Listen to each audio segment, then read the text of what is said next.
welcome to another episode of Talk Nurse with me. I'm joined today by Madison. If you are new here, this is a series on my channel where I talk about, sometimes with myself, sometimes with a guest, some challenges that we experience as nurses that aren't discussed as often, are also different specialties in nursing that we might not know about. Just to give you guys some insight, and me too, because I'm like, I just know Bedside, I see you, that's it. So today we're going to be talking about Madison's nursing journey. We're going to go into like real detail with that, but that's basically like an overview of that. And then we're going to go into like, do schools matter? Like, do they impact the type of nurse that you become? So that's most of what we'll be talking about today. So if you're interested, stay tuned. We're going to get into the wine highlight. This is Madison's favorite wine, so we're trying it out today because y'all know that I don't know. Okay, so we think that it's pronounced Bartenura Moscato. So it's a white wine. I got it from Total Wine per usual. It's 1047 from there. They describe the flavor as pear, tangerine, nectar, and melon. Do you think that's accurate? I mean, it's pretty sweet. Okay, so, yeah, that sounds about right. Okay, yeah, they have it described as semi-sweet. Yeah. They say to enjoy it with dessert or fresh fruit. And the alcohol content is 5. I did not realize that until I picked this up. I don't really ever pay attention to that, to be honest. I do, because I like to be a little, like if I'm drinking wine, I'm drinking for a purpose. Right. Fair enough. So we're going to try it out today. I'm going to let Madison introduce herself while we struggle to open this, because y'all know I don't. I've gotten better, but we'll see. So I'll let her introduce herself real quick while I figure this out. All right. So I'm Madison. I've been a nurse for almost a year now. I think I started in January. Yeah, something like that. Yeah, I started my residency part in November, but on the floor in January. I started with Lainey as my preceptor. So, yeah, I went to UTMB. I'll say that because we're talking about the schools today. So for nursing school, I went to UTMB. And yeah, the job I'm at now is my first job. I've only been there a year. So I'm on the COVID IMU floor. So. I think you might be right with the cutting because it's kind of like sealed. Yeah, I think. But most of the time, like they have those little parts where you can like, it has it like. Peel it off. Yeah, I don't know what that word is called, but I know what I'm thinking of. It's like a part where you can like kind of rip it better than others. And it looked like this what this is, but I don't know. I might just be tearing up the bottle. I usually have a cutter, so I don't know. But it's literally, but this top part doesn't come off.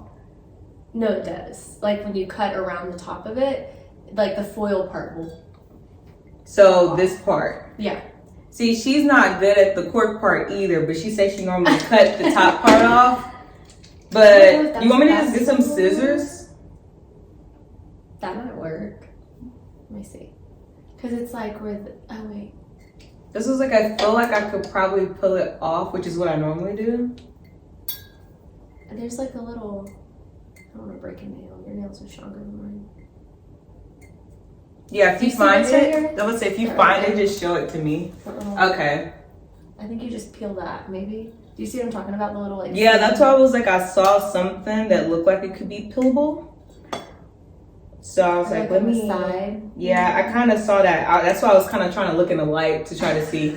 But while I'm still doing this, so we're not prolonging the episode, we're gonna play a game. I feel like we're ready to play a game. So it's not like a game, but like, okay, so we're gonna say, which nurse are you? So, okay, which nurse are you? Are you the nurse that gets out on time, or you stay late having to chart? Oh, I get out on time.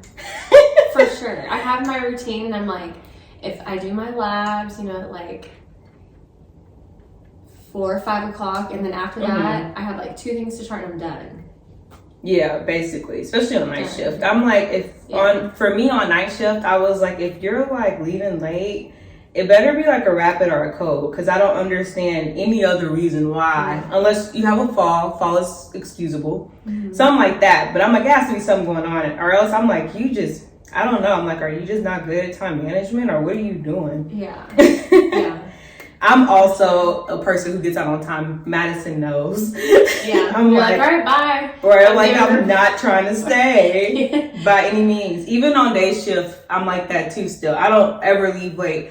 I leave at 7:15 almost every time. And then like even if something happens, one time I had to get blood cultures on someone, and I was really being nice because I probably could have passed it off. Yeah. But I was like, oh, I'll do it, whatever. And then I think I still just left like at 7:30. Yeah, so I'm like, that's nothing. Yeah. What do you consider late? Like 7:30 for sure. 7:30 is late to you? I feel like, I mean, if there's nothing going on, if I haven't given a report yet. Okay. I'm like sitting, waiting. So if you're sitting and then like you waiting to get a report and it's 7:30, you're like, okay. Oh, for sure. Yeah. I don't know what's late for me.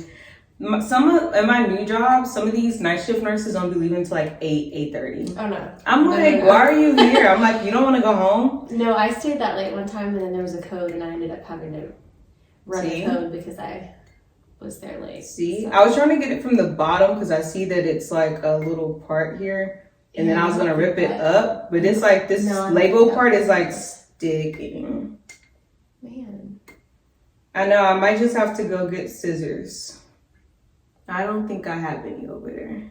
I have everything else over there, but no scissors. Yeah, let's maybe scissors. Yeah, I might have to go downstairs. But also, we'll continue until I decide I want to give up. Okay. Are you always cold or always hot? Always cold. Same. Especially when it's like 2, 3 o'clock in the morning and the hospital's like 40 degrees. Yeah, I'm like, excuse me. Yeah. I'm never hot. Only when I have the stupid gown on. Yeah, when you have the gown on and then when you first take it off, it's like, okay, I can breathe, and then I get back cold. You sit down too long, you get cold. Even on days, like if I'm sitting to chart, I'm putting my jacket back on. I'm always cold. I don't know why. I'm not anemic. Okay. Scrub cap or bun/ponytail? Bun. You're a bun girl? I've tried the scrub cap, but I don't ever wear hats in general, so I feel like I just look weird. It's just not it's not even. I thought I saw you in a scrub cap before. No? I have Did I some. make that up? Yeah, I have some. And I wanted to because I think, like, I see other people wear them and I think they're cute, but I feel like if I did, I just would not look, it wouldn't look like me. You're like, who is this girl? I don't, yeah. But I also don't like having a ponytail and then having to clean stuff. Yeah. And then Yeah. I don't like, so at our facility where we worked at before, we had our own personal face shields, blah, blah, blah. So I didn't care about my hair then. Okay, where I'm at now, I can message someone. I mean, I can what is it called? I can call Central Supply to send me up a face shield, but the ones that they actually have on the unit, they're like, everybody uses them. And I'm like, I don't want my sweat touching your sweat. No. That's nasty because I'm like, it sits like here on your forehead. Yeah. And I'm like, no, that's disgusting. No. So I always call to get my own, and I'll use it for a couple of days and I'll just like throw it away. And like, say like I work 2 back to back, I'll use it for that and I'll throw it away and I'll just call for another one. Yeah. But that's why I really stopped wearing my hair out too, was because initially it was like that until I found out I could call to get those type of face shields that we usually use. Yeah. But I'm like, Oh, I would not want to share a face shield. Yeah, like they wipe it down supposedly. But like the foam part though. Like that's the part. I'm like, it soaks up sweat. Yeah. And I'm like, no thank you. So then that's when I really started wearing scrub caps, and then even like with the mask on my ears, I hate that. But I think I kind of grown accustomed to it now because I hadn't worn a scrub cap in a little bit, and then I was like, oh, not too bad. Yeah. Okay, so next, are you an introvert or an extrovert? It depends on the situation. I was gonna say, I don't know with you. I mean, I think, I don't know. I feel like at work I'm an extrovert. Because I'm like, when you get to talking, you talk a lot. Yeah. But then it's like... Maybe a little bit. Like, you'll get on the topic and you'll go, but Yeah. then it's like, I don't know. And it depends on who I'm talking to. Like, if I'm comfortable with you and I know everybody, or like if I'm at work and I'm in a patient room, Yeah. you have to be, you know, Yeah. confident and the one initiating things. So I feel like it depends on the situation. I used to be more of an introvert. Used to be. So I'm going to segue right there because I think that's a good point. So for people like you, because I'm not like that at all. I'm not like that at all. So how did you like get out of that part to kind of try to be more like assertive with your patients? I kind of feel like it came natural at a certain point. I feel like in nursing school I was more introverted because I was worried about what other people were going to think. Like, I was worried that if I was too extroverted or if I looked like I not cared too much, but you know what I mean, that I was like putting so much effort into a conversation with somebody, or does that make sense? I don't know. That they would think that I was weird or something. I don't know. I kind of get what you're saying, but I'm not the type of person that really cares about it. Yeah, so like, but I kind of get it. Yeah. I feel like even having a preceptor was like made me nervous sometimes, just because it's like knowing someone's watching you. Well, that part, yes, I agree with, because even I typically don't care either, but having someone watch like behind me do every little thing, is it right, is it wrong, blah, blah, blah. I'm kind of like, can you just back up a little bit? So that part I can definitely relate to. In nursing school, everyone is watching you. So I kind of can see, maybe it's more so like in simulation, that would make me feel like... Oh, yeah, for sure. Because it's like... Because literally they're watching you. Yeah, and then you're talking to a mannequin. So that part did make me feel weird. But like with real people, in clinicals, say for instance, I'm like, ain't nobody really watching you, I guess, except for like the nurse, kind of. But I kind of understand what you're saying, like your peers. Like, you feel like they're judging you. Yeah, no, that's what that was the deal. And then I think once I like was on my own working, like, no preceptor or anything, I feel like that's when I kind of became like the most confident, because I had to, you know, I'm the only one in the room. So like I have the freedom to mess up. Yeah, like make the conversation, make everything how I want it to be. That's true. And do things the way I want You get to set the tone. Yes. On like, where is this going, and how professional or how laid back we are, things like that. I get it. Yeah. I definitely do get the whole nursing school part, because I am more extroverted. Now I'm extroverted overall, I'll say. But I'm like, sometimes I don't want to be bothered, but I don't think that makes me not an extrovert. I just be like, don't, like, leave me alone. Like, But because it's like, okay, like, everyone is watching you. I don't want to say watching you to see if you fail, but it kind of is that type of pressure in nursing school, because it's very competitive. Yeah. Very competitive. And it's like, oh, like, who's the smartest one type of thing. I don't know. Like, it's weird. I was definitely not the smartest one. Yeah, like, who can do the skills the best. Yeah. Like, I don't, like, it's not talked, like, we don't say that, like, oh, who can do it. But I know, like, everyone is thinking it. Yeah, like, we're all, like, looking like, can she put in the IB? Like, pretty much. I'm like, oh my gosh, what did you... I feel like I missed, like, 2 questions on that test. Yeah, what did you think? Yeah, I'm like, okay, if you were worried because you think you got a 92 instead of a 98. Don't talk to me. Please don't talk to me, because I'm offended by that. I'm over here when I pass. Yeah, so I definitely get that. We're going to get into some more of that later, because that is very true at nursing school. Okay, so what kind of nurse are you? Jogger scrubs or flare? Flare. I'm a flare girl too. Yeah, I feel like I'm too short for joggers. I think the only reason I don't wear joggers is because I like my compression socks. And then it's gonna bother me. Yeah. Like, if my jogger, it's like stops at my ankle and then I can see a little piece of sock. Yeah. I'm that type of person. I don't know if that's a weird thing or not, but I'm like, no. I mean, I see them on other people and I think that they look so cute and like trendy. Yeah. But I also feel like most of the people that they look good on are either tall or slim, or like tall or very short, and petite. I'm like too curvy for that. I feel I'm just like, flare just looks better on me. Yeah, and then it's gonna bother me with the damn socks. Like, it really is. Like, I'm gonna be looking at my my feet, sure they match. Like, I'm like, I'm just not. It's not. No. So y'all, I'm gonna have to go get some scissors downstairs. So we'll pick this back up. I'm gonna pause it here, and we're gonna come right back. We're back, guys, and I got the wine open?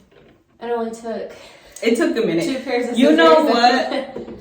It would have been easier, like you said, if it was the cutter. Yeah. Literally, y'all, like once I cut this top paper thing off, this little lid came off, and then there was the cork, and then I can do it or whatever. But I've not seen that before, so. But we're here. We finally can taste it. Yeah. You want a lot or a little? I don't know. I guess a little. I can always pour more. That's true. Just pouring throughout the episode. I don't know if I've had Moscato before. Oh, really? I don't know. I don't think so. I don't know. It's pretty sweet. Okay. Let's cheers. All right.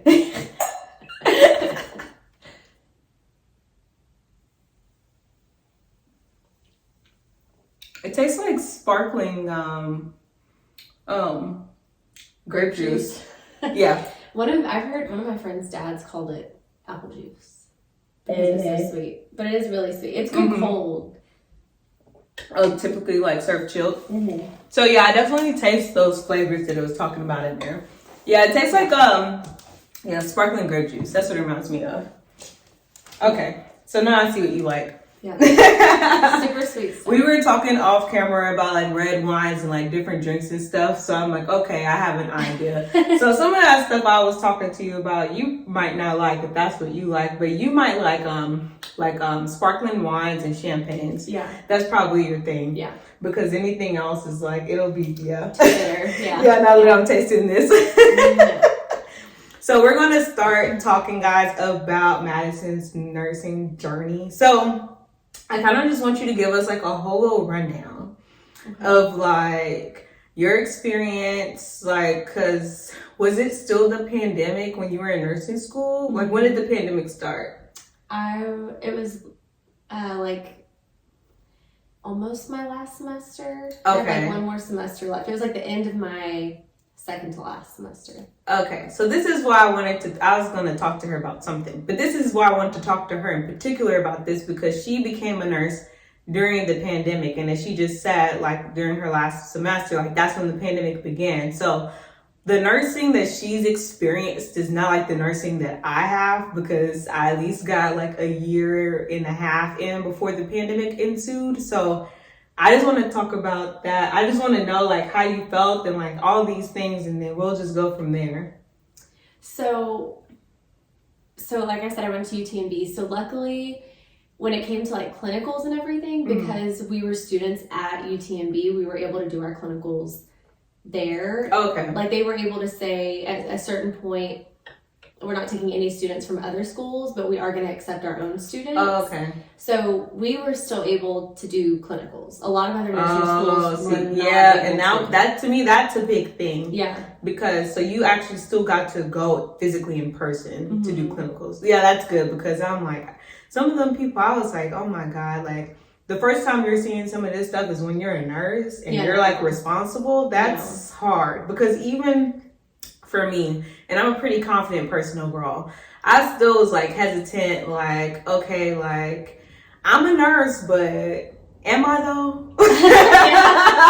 Am I a real nurse? Right. I'm like, it says I'm a nurse, but I don't really know. So I can only imagine like those people who did not experience clinicals. Yeah. Like that's hard transition. So good. You got to have that. Yeah. So we did clinicals like throughout our whole program. I know some program like UT Health, their program, you don't do clinicals until like the last semester. So for those people who were in their last semester when it started, they didn't get any clinical experience really. Yeah. So I did get to have that. It was different in the sense of like normally last semester we have capstone where you get to kind of pick like what specialty you want to do. Oh, really? And do your clinicals specifically. Like if I wanted to do labor and delivery, you would like rank on like a paper or something what your choices were, like your top choices, and then that's good. they would try to place you in those units. I feel like I went to Chamberlain, which is a different type of nursing program in the sense that it's like it doesn't have like a main school campus or whatever. It's just the nursing school. Yeah. And then it's kind of like accelerated. So say somebody like fresh out of high school goes to Chamberlain or something, they can get their nursing like BSN in 3 years. Whereas with normal people, with normal BSN programs, it's kind of like, okay, 2 years undergrad and 2 years of nursing school. So they said it's accelerated or whatever, which it is. They make the classes like more tests and taken faster, and you don't get like summers off and stuff like that. So in a sense it is, but if you're like how I was, and I actually went to Baylor for a year, then I came home, I did HEC for a year, and then I did Chamberlain. Like, it wasn't to my benefit because it was just like, I'm doing it the same amount of time or whatever. But the only reason why I did that is because I didn't want to have to wait for like fall or spring semester for a traditional one. So I just wanted to get it over with. So that's why I chose my route, like, in a nutshell. But I almost lost my point. What were we talking about before? Clinicals and doing. I'm like, I went down and I was like, nope, it's gone. Well, so when I started nursing school, like I did my undergrad, even though we didn't go to grad school, I call it my pre-reg. Yeah, I'm trying to remember. I'm like, where was I going with that point? My brain's foggy. What did I start off saying? Because you were talking about some about the clinicals and the clinicals at the end. Capstone. Yeah. Thank you. See, that's the key word. I was like, it's somewhere I was going. Capstone. I was saying all that to say it wasn't a traditional program that I did. So I don't know if all of the other schools are like how yours is. Y'all comment down below like where you went and let us know. Yeah. I vaguely remember that, but also during Capstone was when Hurricane Harvey hit. So for me, that kind of altered my experience as well because we were taking like ATIs like every week online and all that crap. It was very challenging, and I'm like, so how am I gonna save my notes if the house was to flood? Like this is like, I'm like, this is like real life stuff. It's like, okay, but you still got to turn in your assignments on time. Yeah. Nursing school does not care about you. I just want to let y'all know that it don't. We'll get more into that later. But as far as Capstone, I was saying that to say that I think that's very good that they did that because I feel like a lot of the specialties, like, you have no idea about. Yeah. Even like you might get a clinical in some of the stuff, like L&D, like you said, you do get that clinical. But I had my friend on, she did OR nursing. So that would have came in handy there because maybe you could have specified like, oh, I want to be in the OR. Like, we don't go in the OR like in the traditional, or as far as I know. Because we had both went to Chamberlain. Did y'all get to see the OR for y'all? I did at MD Anderson. Okay. So I did some of my clinicals there, but that was the only hospital. So like, what clinical was it that you were doing that you went to OR for? I think it was adult. Like it was called like adult 2. It was like like critical care kind of. No, I guess technically for everybody else it would be med surg. We call it adult health. Oh yeah, that's like med-surg. Adult Health 1, Adult Health 2. Yeah, that's med-surg. Yeah. Okay, yeah. Okay. So like, so were you there like the entire time, or like it was not just like one clinical? It was just like we had like maybe 6 units that we could do clinicals on there, and we just like rotated. Okay, I see. So I did like maybe like 1 or 2 days in the OR. See, and that's not bad even then, because like for us at our school, we didn't get to see that at all. Yeah. So I was like, I wouldn't have known about OR nurse. I was not interested in OR nurse. No, at all. But if I had been interested, like Patty was fortunate in the sense that her mom, like she was familiar with it through her mom and her family. But say for instance me, I don't have anybody like in my family who's a nurse. Well, now I do because I married into some nurse families. But like in my direct family, none of them are nurses. So I'm the first one coming in and I have no clue like about any of this stuff. So I'm just like, okay, like so that's neat that they were able to do that. So I want y'all, like, if y'all are looking into going to nursing school and stuff like that, make sure y'all research and make sure y'all, what is it called? Like, get in contact with somebody who went to school there to see what kind of things that they offer, because that's not something they tell you on, like, I don't want to say the curriculum, but like syllabus or something. Yeah, like it's not beforehand. Yeah. Where you're like trying to apply for schools, you don't know those types of things. Like, oh, I will be able to do this and that. Like, you wouldn't know that. So yeah, I was y'all in y'all position, and you interested in some schools. Find some other people that go into those schools, are in those schools, have went, whatever, so that you can like get the nitty gritty. Yeah. Well, unfortunately, like for ours, because of COVID, we weren't even able to do like a real capstone though. That was the only thing. Yeah, but like, But we didn't get to pick. We were just kind of all thrown wherever. But we were just and glad to how get it's supposed to be. Yeah. So supposedly you're supposed to do that. Yeah. But in your case, it's still good. You still came out on top because you got to do the clinicals be in the hospital. Yeah. So that's very good. Okay, so next. So you did capstone. Okay, you did get the clinical experience. So that was different. And then probably the worst part, or like the biggest way that I feel like COVID affected me and then the other people I like in the same boat as me was when it comes to finding jobs. That was probably the like capstone and school and clinicals, like we made it work and whatever, it was fine. But a lot of us knew what we wanted to go into, like what area we wanted to go into, and there were no jobs available. Yeah, because for those who don't know, when COVID happened, there was like a hiring freeze. At first, it was very different stages, weird stages of COVID, because it was a hiring freeze, and then it was like a huge demand for nurses, and then they were just hiring everybody. But initially, like they weren't accepting anybody new, even though people were quitting left and right. They weren't accepting like new employees. So and they didn't have like the units that were hiring were only hiring like maybe 1 or 2. Yeah, that's true. Because they didn't have anyone to train new nurses. That's true too. So, I didn't think about that. They would tell us, they're like, okay, like we're going to get one person or whatever. Yeah.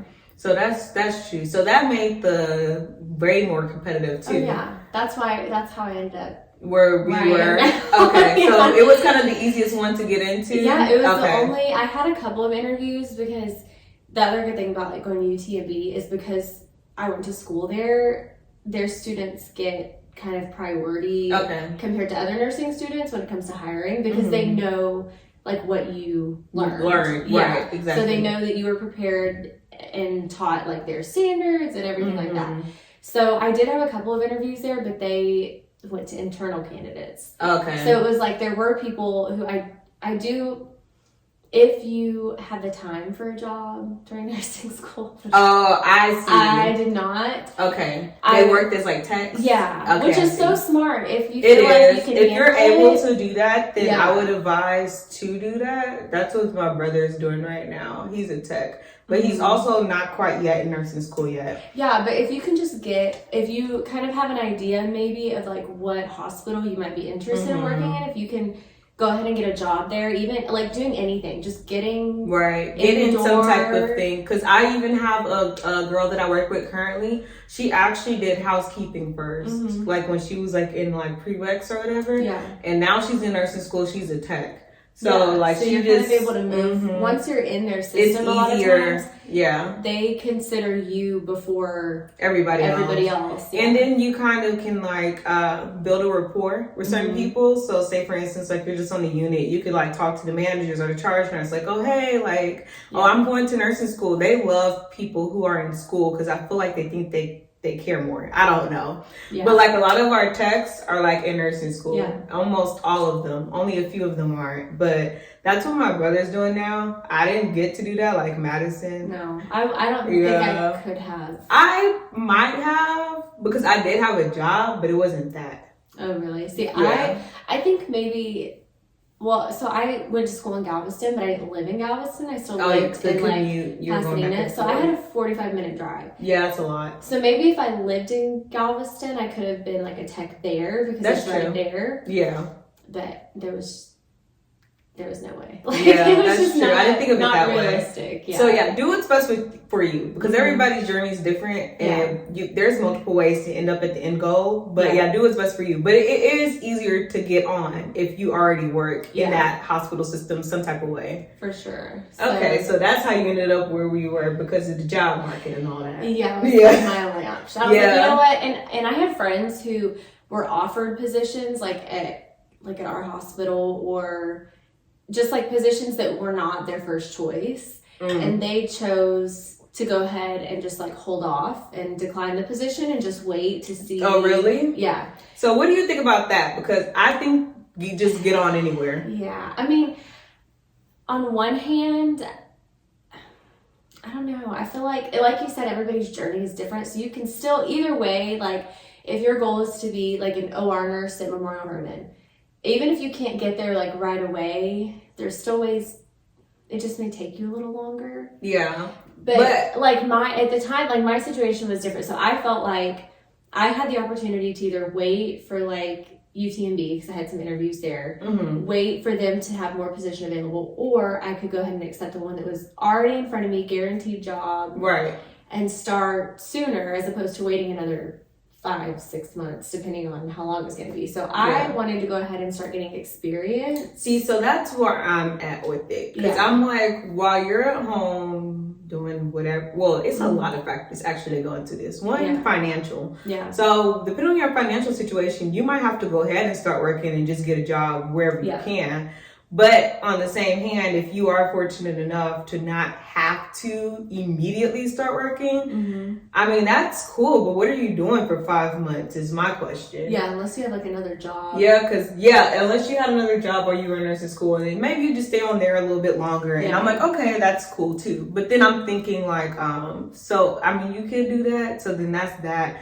But then I'm thinking also, because I did take some time off before I started working. I think maybe like a month or two. But like I was telling you, my nursing school was like year round. Yeah. So I never have a break. So I was like, I'm not going to work immediately, because I'm like, I'm going to be doing this for the rest of my life. Like, I'm not. So I took like a month or two off. And for me, that was like a good amount of time. But I'm like 5 or 6 months. That's a very long time. That's a long time. Yeah. I'm like, that's a long time. Y'all, like, even like, once you start working a while, are you like always busy? Like, that's a long time. Even like a week off, that's like good. And I'm like, okay, I'll go back to work now. Yeah. But 5 or 6 months, I'm just kind of like, what are you doing? And then also in that time, I'm thinking like, okay, like you're losing like knowledge. Exactly. Like in nursing school, you're constantly learning. You're constantly being forced to use your brain, essentially. Yeah. But like, it's like 5 or 6 months without that type of like engagement. In nursing school, engagement is like very engaging. So it's just like kind of like, you go from that to nothing. I'm like, I feel like it's harder to transition after that, because it's kind of like, you don't still have that in your brain as readily to be able to apply it to situations that you might see. Yeah. And I had friends who, like the one in particular that waited, actually ended up at our hospital anyways. Oh, okay. So she did not end up getting what she thought that she was gonna. She kind of was just like, okay, I just gotta do what I gotta do now. Yeah. So, but that was one of her concerns, was she was like, I'm worried now that like, I'm not doing anything, and now I'm gonna go in and you have preceptorship, but you're still responsible. You still have to know what you're doing, and you still have to, Yeah, because I'm like, most residencies do the classroom portion before, but it's like literally like a quick rundown of nursing school, like in a week or two. Yeah, it's like a crash course. Basically, like this is just like a reminder before you get out there and start touching people. So it's just like, hey, this is what you need to know to not kill anyone. Right, like I just want to make sure. Like that's kind of what it is. Yeah, and it's very basic. Like, know how to do CPR, know how to put in IVs, know how to put in a Foley. Yeah, like skills and stuff. So like that extra knowledge that you get in nursing school, like even now I'm working on something that I'm gonna put out next year, like on YouTube, that I call it Nurse Guide. So like I'm actually like looking up like the disease process and like breaking it down like that. I'm like, you're not going to remember that. Unless you use it, you're not going to remember that. No. That's proven even in nursing. Like when you get in some types of specialties and you're there for so long, like people do not remember like other things. Yeah. So that would be my concern with the waiting. So I was in that position. I'll just get what I can. That's what I did too, actually. I'm a very impatient person. I did go on a couple of interviews, but then like you said, this one came like real quick and real easy, and I was like, okay, let's go. Like I was ready. I was like, but it's kind of like you said, like you can get your job that you essentially want. Like you can get it eventually. Yeah. It doesn't have to necessarily be right then and there. So to me, it worked out because I got experience, and then I got where I wanted, and I was able to negotiate to get paid more. Yeah. Well, the only thing, so I have like looked at other like positions now. Yeah. And I have talked to some people, like some managers, about like, they'll ask me questions about like, my experience and stuff. And they'll ask like, well, they almost, I don't want to say make it sound like doing what I did hurt me, but they're like, well, you know, were you not interested in working here before, or were you not? Oh, they do that? Yeah. I've not had that experience. And I try to explain it in a way that's like, well, you know, these were my options at the time, and I could have either waited for maybe something to come along and, like you said, lose all of this knowledge and experience, or I could go ahead and, you know, maybe, not saying this is or isn't the case, but maybe going into the hospital, you know, that is offering the position, maybe the standards are a little bit different, like standards of care and things like that, and maybe, you know, I would, like at UTMB, their standards are pretty high for certain things, and so I was taught things a certain way. I went into it consciously saying, you know, regardless of what job I get first, these are the standards I'm going to hold myself to. Yeah, and that's your responsibility as a nurse. Exactly. You can determine what type of nurse you want to be. You don't have to have a job or a school tell you that. It's really common sense to me. Yeah. Because Madison, though, because I was her preceptor, I'm like, I don't play with that type of stuff. And it doesn't matter where you are. Like, you know how to do, or you should know how to do right by a patient. Like, you have a responsibility to yourself and the patient. It's your license at the end of the day that you could lose, and that's your livelihood. Like, I feel like I get what they're saying, but like you said, it's like, okay, but in any other situation, look at how I understand. Yeah, it's like, look at how I am now. Like, exactly. It's just like, that was my thing, and I was like, I have my own reputation to uphold aside from the hospital, and I have certain stuff that I want for myself as what type of nurse I want to be. Working at any particular place does not dictate that. And I think that was the problem, was to this person that was talking to me. It was like where I was like working initially, where I'm working, put me in a box. They kind of like look down on you, like, oh, that's where you. And they said like this, oh, well, nurses who come from there tend to struggle with this, or nurses, you know, I'm worried that you're not going to have a good transition to this. And well, give me the job and I can prove to you I know, otherwise. and that was the thing, was it kind of got to a point where I couldn't like beat myself up about it, because I knew at the end of the day that, I mean, there was nothing I could do. Like, no, you had to do what you had to do. What kind of nurse that I am. And I knew that I, like you said, having a job financially, I was about to get married. I literally got married the Friday before I started working. You had responsibilities. You had other stuff going on that with life. And that kind of really goes into kind of the topic with the whole nursing school thing. That's kind of the same thing. Like, does where you work at matter? Yeah. See, so that's what they tried to do to you. They tried to be like, oh, well, since you're from that hospital, maybe they think like, oh, like you're not like a prudent nurse, basically. Yeah. To put it plainly. Yeah. So, especially when you're trying to go from, because like I was going for a higher acuity of care position, like ICU, and so their standards are even higher. You know, I feel like, I mean, ultimately there was no way for them to know unless they'd given me an opportunity. That's how it is for everybody. You never know how a nurse is going to perform until they're hired on, and then you're seeing them. Even like when they're like orienting as an experienced nurse, you still don't know until they're on their own and you seeing how they're taking care of their patients. I actually have someone that's like that now, and I would have fired his ass, to be honest. I would have y'all like, he's just not up to par, and it's the same situation with coming from a lesser than hospital, but technically I came from a lesser than hospital and I'm doing great. So I'm like, you can't tell someone, like, I don't like stuff like that personally, like what they are going to be and what they're not going to be. Well, and that kind of made me afterwards, I was like, you know, is this maybe I don't want to work there? Exactly. Because I don't want to then, okay, let's say that this person gave me the opportunity. They're going to be checking after everything you do. And then I feel like the person who is supposed to be supporting me are waiting for me to fail. Yes. Exactly. And I don't see, and that's a good point. That's a good point. So y'all take that into account too, because that's a great point. How I feel like that tells you a lot about that person. Because it's like, I was telling, when I've done like a nurse interview video before, you're interviewing them as well, especially as an experienced nurse. So if that's what your concern is, which is understandable, it is a concern. But honestly, I don't know. Is it professional for you to voice that to me? I kind of feel like in the particular conversation was getting to a point where it switched from being an interview to being like, okay, but do you really think you can do this? Right. And I'm like, if you don't think I'm capable of doing that, then let's just end the interview. No, exactly. Why are you questioning me in that regard? I feel like you could say it in a way, if you are the interviewer, like, do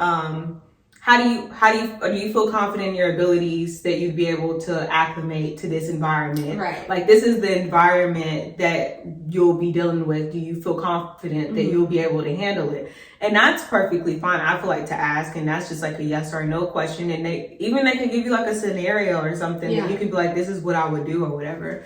But for you to like continue to question me like that tells me a lot about you and my viewpoint, just kind of how I did to you, where you were like, okay, maybe I don't want to work here because one, you're acting like that. Two, that means it's already going to be a stigma on me that I'm less than. Already in a box. Yeah, and then you're expecting for me to fail instead of hoping that I succeed. So that's kind of how I feel about it. Because I didn't have an interview like that, but I did have one when, I don't know, I can get vibes off of people. And then they kind of rub me. Something they said, I was like, I'm good. So I feel like you can learn a lot, like, just from listening to people. And I feel the same way you do about that. I'm just like, Well, and it started off like that. Like, that was the initial question was, I think it was something like, how do you feel like you're going to do transitioning from this hospital to this hospital and then from, like, IMU to ICU, essentially. And I was honest. I said, I think I would sound naive if I said that I don't think it's going to be challenging. Right. And challenging is fine, but I can rise to the circumstance. Exactly. But also, I would not be putting myself in this position if I didn't think it could handle it. I wouldn't be sitting here during this interview. But again, there's only so much that you can say. That I can say. So at the end of the day, in that situation, like you said, I stepped back and I was like, I don't need to take what she said personal. Yeah. When I had, it's different people, definitely, like different management and different, every unit is so different. Yeah, I feel like it was fair for her to ask it initially, but to like continue on with it once you provided an answer, I feel like that's kind of like, okay, that's too much. Yeah. Okay, but so we're gonna backtrack a little bit to go back to like when you first started actually like working in the hospital, like. We can talk about preceptorship a little bit. So how was that whole thing for you? So, tell them, I didn't have her the entire time. No. You came like 2 weeks. Yeah, it was only 2 weeks? No. I think I was on days for like 2 weeks. Yeah, so she had like a hodgepodge precepting experience. Yeah, so I started off on more of like a surgical floor. Yeah, completely different. On day shift, even though I was hired on to the COVID IMU night shift. So I was there for like 3 or 4 weeks, I think. Yeah, it was a while. And then I went to the unit that I was hired onto on days for 2 weeks with a different preceptor. And then I went to nights for, was it? I know it weeks? Was it? For 2 weeks. It feels longer than 2, but I know it wasn't that long. Because I remember you were almost already finished. Yeah. So it might have been 2 or 3 weeks.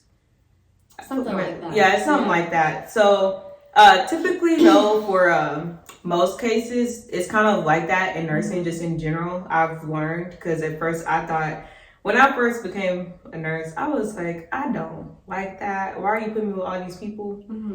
Like you said, like I was hired for nights while I'm on day shift. Like, what is going on? So that is normal. I'm just letting y'all know it's normal. So y'all not thinking like how it was. Because I was like, excuse me? Like, so typically they do put people who are hired on nights on days first, just so they can see the difference between the environments and so that they can have insight as to how each one operates and kind of how we're interdependent, which is a good lesson to learn because y'all know that whole day shift versus night shift thing. Yeah. Even where I'm at now, this girl was hired on days and they made her do like a couple of weeks on nights too. That's good. So I know where we were at before. I've never seen them do that where we were before, put a day shift nurse on nights, but I know where I'm at now, they do that. So sometimes like they'll go back and forth like that, but that's typical. They just want you to get the full experience, essentially. And then as far as like her coming to our unit first, I think there was a limited amount of preceptors, and I think that they were already precepting someone else. Or did they tell you anything about why you were starting on that unit first? No. I know that my day shift preceptor, that was her first time precepting. Yeah, so I don't know if maybe she was like finishing her training for precepting. Okay, yeah, because I think they were doing other people, because while she was coming on, we were having travel nurses and agency nurses, and they had to be trained too. And only certain people, well, most people did have the education, but only certain people did it. So I think that had a reason to do with it too. Okay, so let's just go through all three. So this is not what we used to go talk about, but while we're here, like, let's talk about it. So all three preceptorships that I did? Like how, like the difference in the people and like how it was and that type of stuff. So the only thing I did not like on one hand, it's nice having a variety of preceptors because you get to see like the different ways to do things. On the other hand, it's not as nice because I felt like I would get into a routine with the preceptor and I'd be like, okay, so this is how we're going to do things. And then I would switch preceptors and they would try to tell me, oh, so this is how I usually do it, which is fine. Like, I appreciate you telling me how I usually do it. But then it was like, I almost felt obligated to do it the way that they did.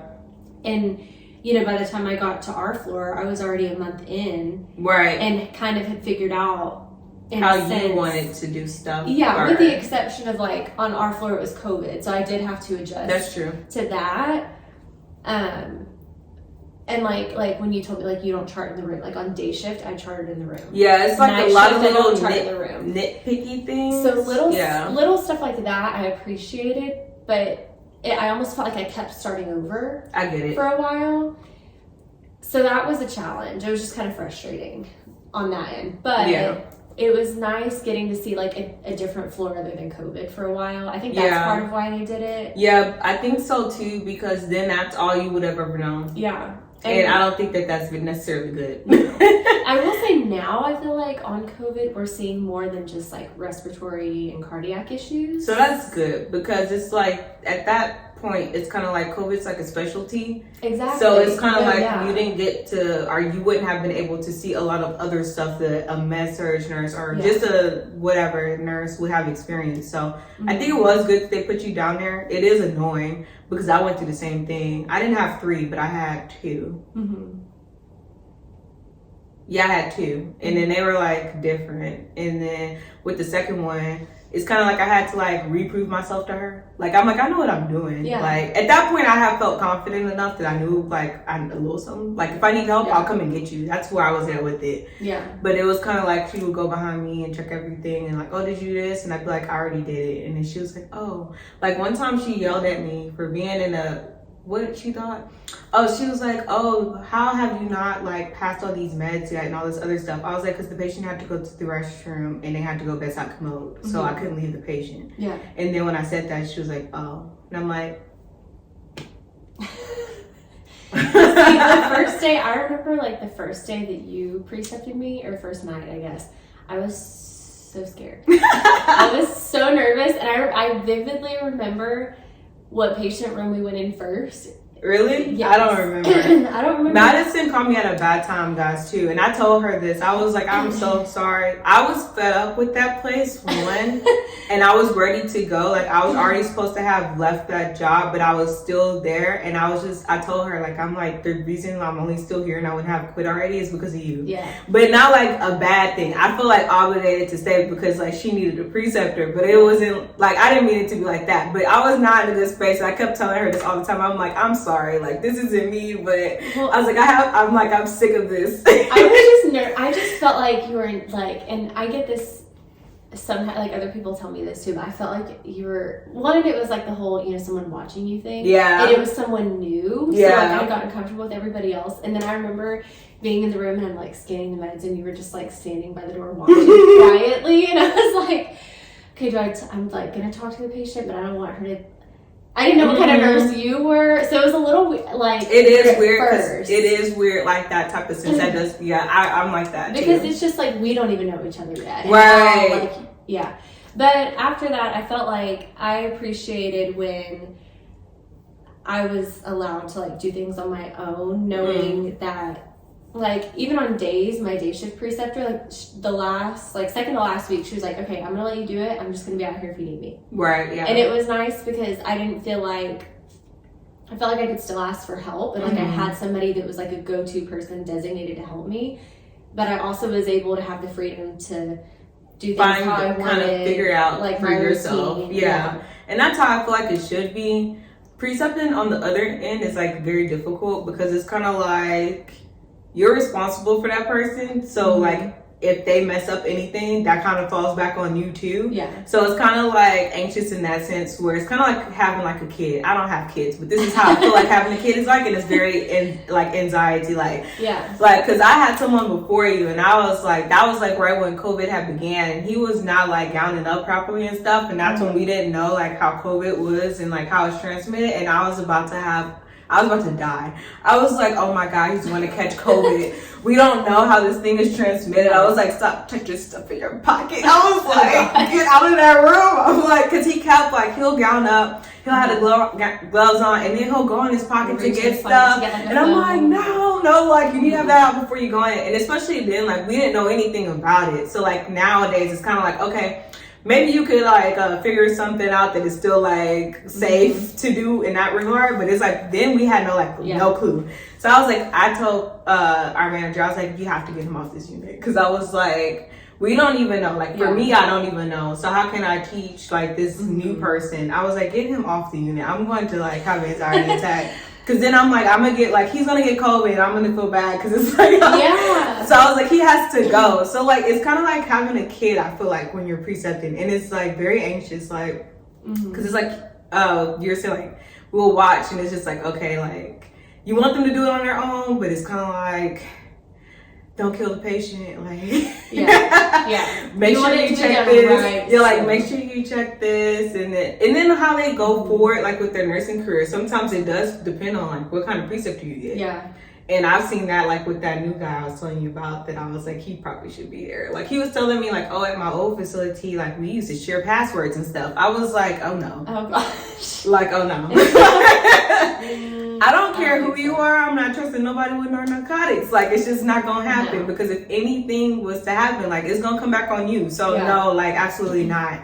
Yeah, he was saying stuff like that. I was like, oh, no, we don't do that over here. Like, so it's kind of like that type of stuff. So it's just kind of like, it is like a heavy responsibility. So it's kind of like you want them to fly, but you like, okay, like. Yeah. You gotta make sure they're doing it right. Yeah. And then it's like, okay, like you, also you like just want them to learn and, you know, feel comfortable in that environment. It's very hard trying to balance all that, especially too. Then you add the personalities on top of that. So it's kind of like, it's a lot, to be honest. But yeah, she did not catch me at a good time.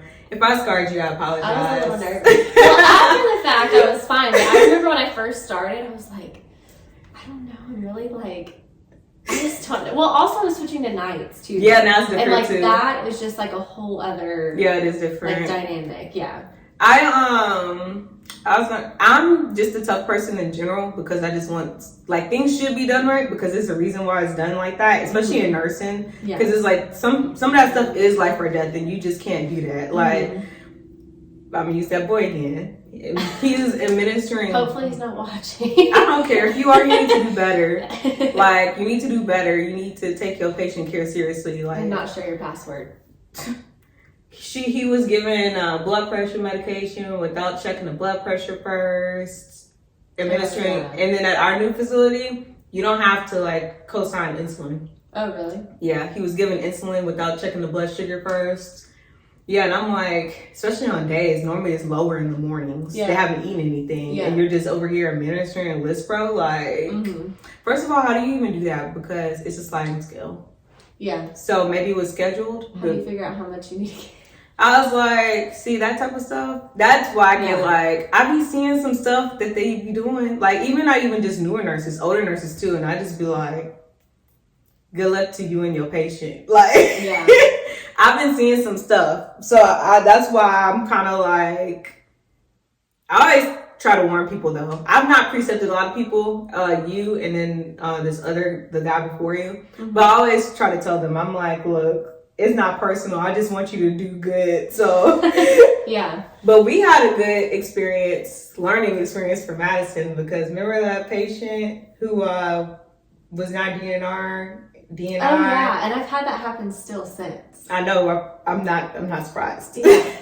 Yeah. We kept having things happen where she was forced into situations to learn. Yeah. So. And now I'm like, okay, why? We do not need to wait until the patient is bottoming out before we figure out what we're going to do about it. Yeah. So I'm like, but I feel like examples like that is why people should be like understanding. Like, that's why I'm kind of like a little bit high strung, because I'm like, say for instance, that situation, we got a report from a nurse. That was the end of our shift. Yeah. If we hadn't rounded when we did, because remember I checked the monitor and I saw the oxygen. I'm like, why is it only this? Mm-hmm. Then I go in the room and I'm seeing this lady. I'm like, Madison, go get this. Like, go get the normal breather. I'm like, so it's just like little stuff.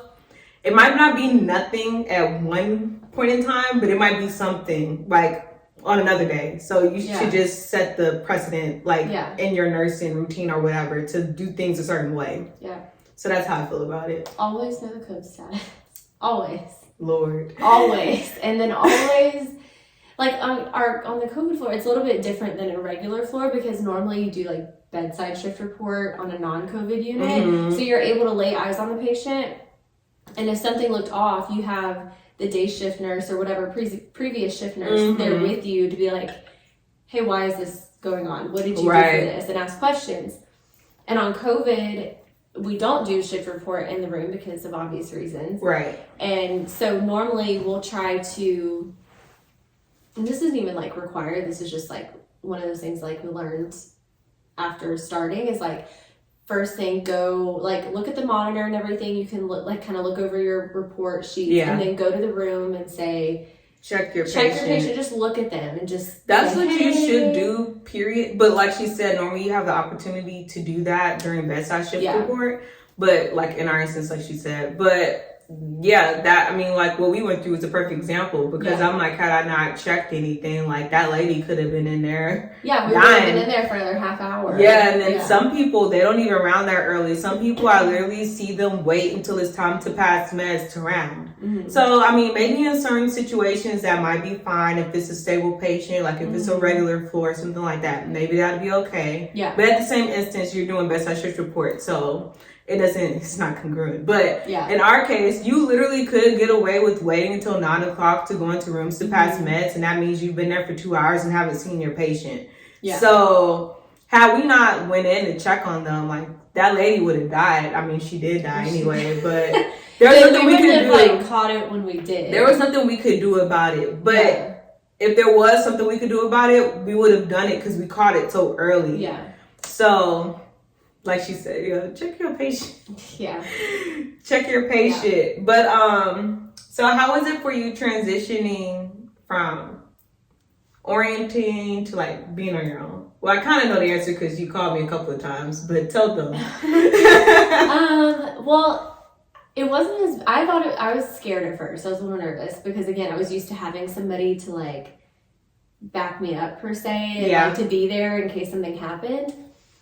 And I feel like our unit, like, I feel like you said this on here before, it's good in the sense of teamwork. Mm-hmm. Like I knew that I could still go ask questions. Yeah. Until a certain point. Then, certain people. But you will learn that too. Yeah. Whenever you get on whatever unit you're working, who you can ask and go to and who you cannot. Whether they have an attitude or whether they're just not knowledgeable, because that can be a thing too. Yeah, no. And that's what, like, at first I actually felt like I did pretty well, because like I said, I almost felt like I kind of did better without a preceptor, because I was able to like be more confident in what I was doing without having to worry about, wait, are they going to want me to do it this way? Are they going to, I wasn't overthinking things. I was just doing it. Yeah. And it was hard. The hardest part I think was when I knew something was wrong, or if I, you know your patients better than anybody, even better than the charge nurse. The charge nurse typically will know like a general report of every single patient, just so that they're aware in case something happens. No, she's saying it nicely. You do know more than your charge nurse when it comes to your patients and knowing them and knowing how they act. Yeah. Because as a nurse, you pick up on subtle cues. So like, you know their mannerisms and oh, they were talking a lot before, that now they're not talking hardly at all. What's wrong with you? Why are you not talking? Like that's how I have my patients. Yeah. Wake up. Like, why are you not up? Like, you know, like how alert they were before. If they were groggy before, maybe they sleepy, whatever. Or they were very active before and now they're not waking up and you call their name and they had before. So in that sense, you do know more than your charge nurse, but they are a resource to use in cases like that when you do need help, like with stuff you haven't seen before and stuff like that. But as far as like, you do know your patient more personally. That's a fact. Yeah. And that was, I think, like, going to, you know, a charge nurse or somebody and saying, hey, this is going on. Normally, even now, sometimes I'll be like, hey, can you come look at them? Hey, can you come look? Just because I don't want to, even though I do know that I know my patient, I just want to get a second set of eyes. And that's how it should be. Make an intervention. I think having, like, doing that though, and then them not agreeing with you, and no, like, one thing on our floor in particular is like anxiety. Like when a patient appears to be anxious, but then like their oxygen is doing some weird stuff, trying to figure out, okay, are they anxious because they're hypoxic, or is their oxygen dropping because they're anxious? Right. And you just have to know your patient enough to know, to an extent, you know, like, had they done this before, had whatever. Right. But having people take you seriously as a new nurse is a big... That's true. And I understand on one hand, because you're not experienced. Right. So, but still. But at the same time, you're experienced enough with these few patients that you should know if something's going on and whatever. Right. That's true too. So yeah, learning how to be assertive and advocate. Learning how to advocate, that is tough. Well, not for me, because I'm naturally like that. Are you sure? Like, I remember one time in particular, I had this patient who, she was older, older lady, and she was so sweet. She was doing great. I came back. I had her like 3 nights in a row. So this is like my 3rd night having her. 2nd night having her. And I was like, she just doesn't look right. She was like heavily like labored breathing. Yeah. Especially when you have people back to back, you know how your patient is. And like, you know, like the agonal breathing, like when to pass, like that's what she looked like. And I was like, but nobody was doing anything about it. And so I was like, something's not right. I think her vitals were fine, but like looking at her, you could hear her outside the room. No. Yeah. So I kept just saying, like, I like said probably about, it took me 5 times before I had somebody else finally went in and looked at the patient and said, oh yeah, maybe she is like fluid overloaded. 5 times. It took like 3 hours.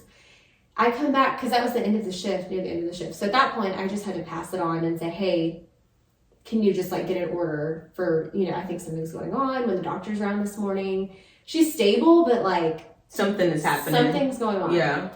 They gave her 1 dose of Lasix and she was perfectly fine by the time. And sometimes it's just that's nothing. No. But it's like, I don't know. You just have to, I don't know, you have to figure out how to be confident in yourself. Or like Madison was doing, you just keep saying it like, hey, like, or you start using those words that make every nurse uneasy. I'm uncomfortable with this patient. I don't feel safe. At that point, they have to do something, because if you say something and something happens, like that's their ass, essentially. Yeah. So it's like, use those keywords if y'all have to. But I'm like, I'm a dog with a bone when it comes to certain stuff. Like, I really am. And I'm like, no, like, forget what all y'all say. I'll call the doctor. I'm about to call doctor. Okay, you hear her on this phone, like,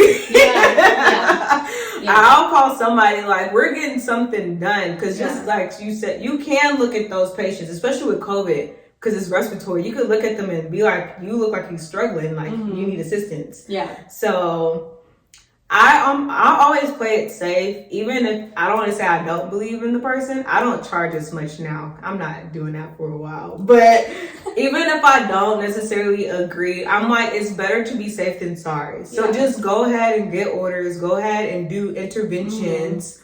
because even I feel like it builds rapport with the patient as well. They know that you're trying to do something for them to ease them. So maybe that'll help them build more trust with you, or they feel like you can they could go to you for stuff and they could tell you stuff that they wouldn't tell other nurses about what's going on with them clinically. So there's that aspect. And then, like I said, it's just better to be safe than sorry. Get the chest x-ray, do whatever. Even those patients who get on my nerves and they're like, oh, something's wrong, it's kind of the same thing. You don't have to believe them. I just rather do it to say that it's done and it's negative than to not do it and you're telling somebody like nothing's wrong with you or whatever. Yeah, I think I've run into that before too.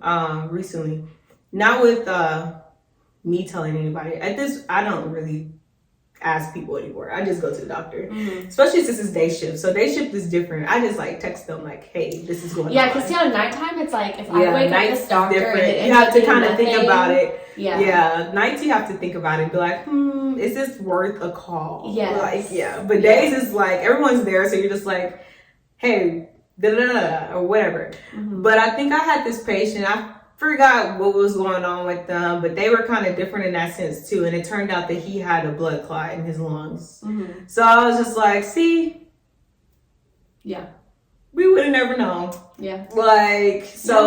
Just do it.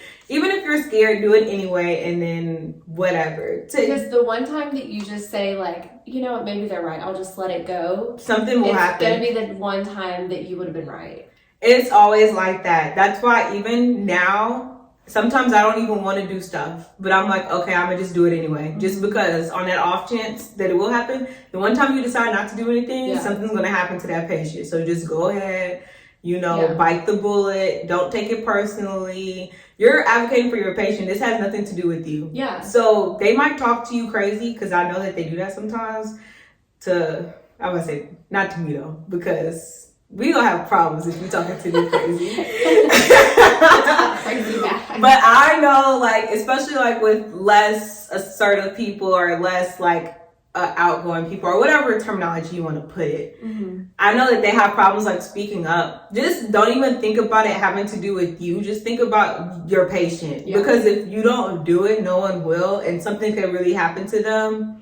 So that's how I would try to do it if I was like that. How do you do it? Because you relate probably more than I do. Because I'm like, girl, I get everything you just said. Like, I'm like, I mean, I feel when I've gotten, I don't know. I mean, I haven't really ever had a situation where a patient is telling me that something's wrong and I don't believe them, or I don't think that there is something really wrong, unless I know that they're dramatic, maybe a little drug seeking. Yeah.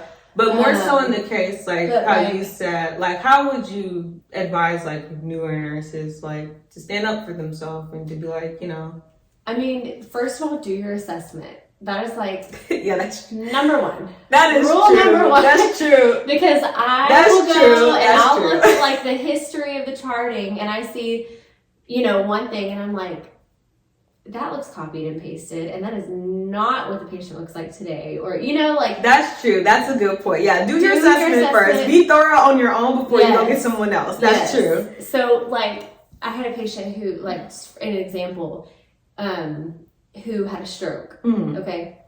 So she was real weak. Like, her neuro said she had Q4 neuro checks every 4 hours. And I had this was the second night I had her.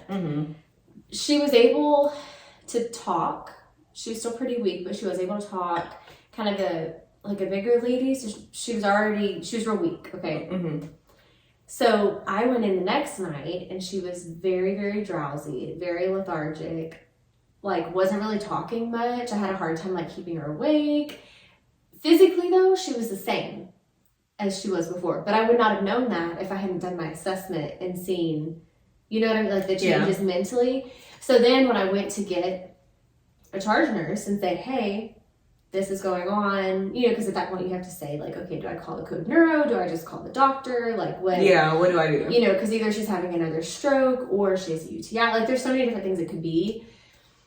And she was asking me, she was like, well, what about this? Like, did you not do your neuro checks? Did you not do this? And I was like, at that point, that's why it's important to do what you're supposed to do, even if nobody's in the room, because when stuff like that happens, it does make a difference. You have to be confident in saying, yes, I did do that, and this is what's happening. Because if you're not, that's true, and you're kind of, well, I kind of did, they're going to be like, okay, well, do that. Yeah, do that first. Like, they're not going to take you as serious. And honestly, I don't think they're trying to be ugly sometimes necessarily, but I know because I've been on both ends-ish. But as an experienced nurse, and I have my own stuff going on, and you come into me with something, if you not done everything on your part to try to figure out before you like are at your wits' end before you got me, I am going to be slightly annoyed. Especially if I'm doing something. Same thing for charge nurses. Now, some charge nurses, they do sit on their ass.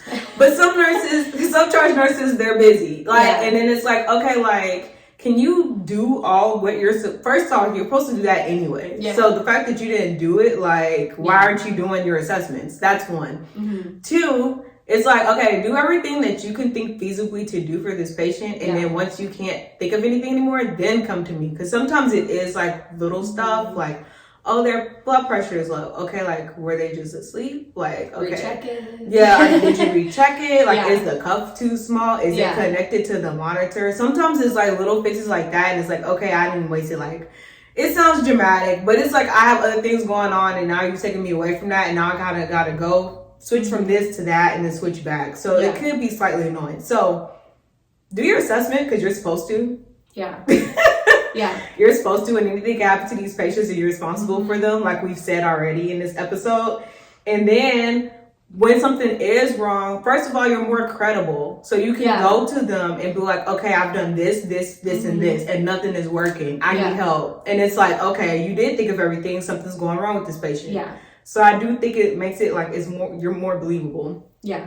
If you go ahead and try to like do, I tried this, I tried that, I tried this. Yeah. And it's like, all right, okay, you tried to do a little something, you know. Yeah. Let me go check it out. Well, and that's what, like, at this particular situation, she wasn't necessarily doubting me. She was just like, I need you to tell me then what you want me to do. And I was like, because I still am newer, I am very confident compared to how I was. And I feel like we have other newer nurses who are now coming to me for help for things. But there's still certain, like, when dramatic changes happen, I'm like, wait. Before I go ahead and call a code neuro, just double check. Let me have somebody. So she was like, well, I just need to know, do we need to call a code neuro? Or do you want, and I was like, I don't know. Do you want me to call a code neuro? And then sometimes they kind of ask you stuff like that when you're at that point in your nursing career, just to see, like, to make you think, really. Yeah. And then so that you could just, like, well, like she said, you know your patient, so what do you think we should do? Yeah. So they'll kind of flip it on you like that. Like, okay, you said you did all this. Okay, so what do you think we should do? Yeah. So in that situation, I was like, well, okay, it's kind of like a learning type of thing for that. Sometimes. So yeah. And that's when I was like, well, she is stable. Okay, like she's not like crashing right now. She's not. I don't think that she has been more lethargic all night. It's just this neurocheck in particular. She's like 8 times 1, like answering questions. She's not answering correctly, but she is responding to me. Right. So I was like, well, I'm just going to call the doctor then, because that's what if I call a neuro, they're just going to have me. She already had neurology on the case. So it was like, but so you got to think about stuff like that too. Yeah. But when you're less experienced, I would just go ahead and get the charge nurse and be like, okay, what do you think about this? Yeah. I will say, I learned to not ever be because like she said, I called her because I had a situation where I felt like I couldn't ask for help anymore. Like I felt like it made me look like I was not capable or not competent and not able to independently take care of my patients.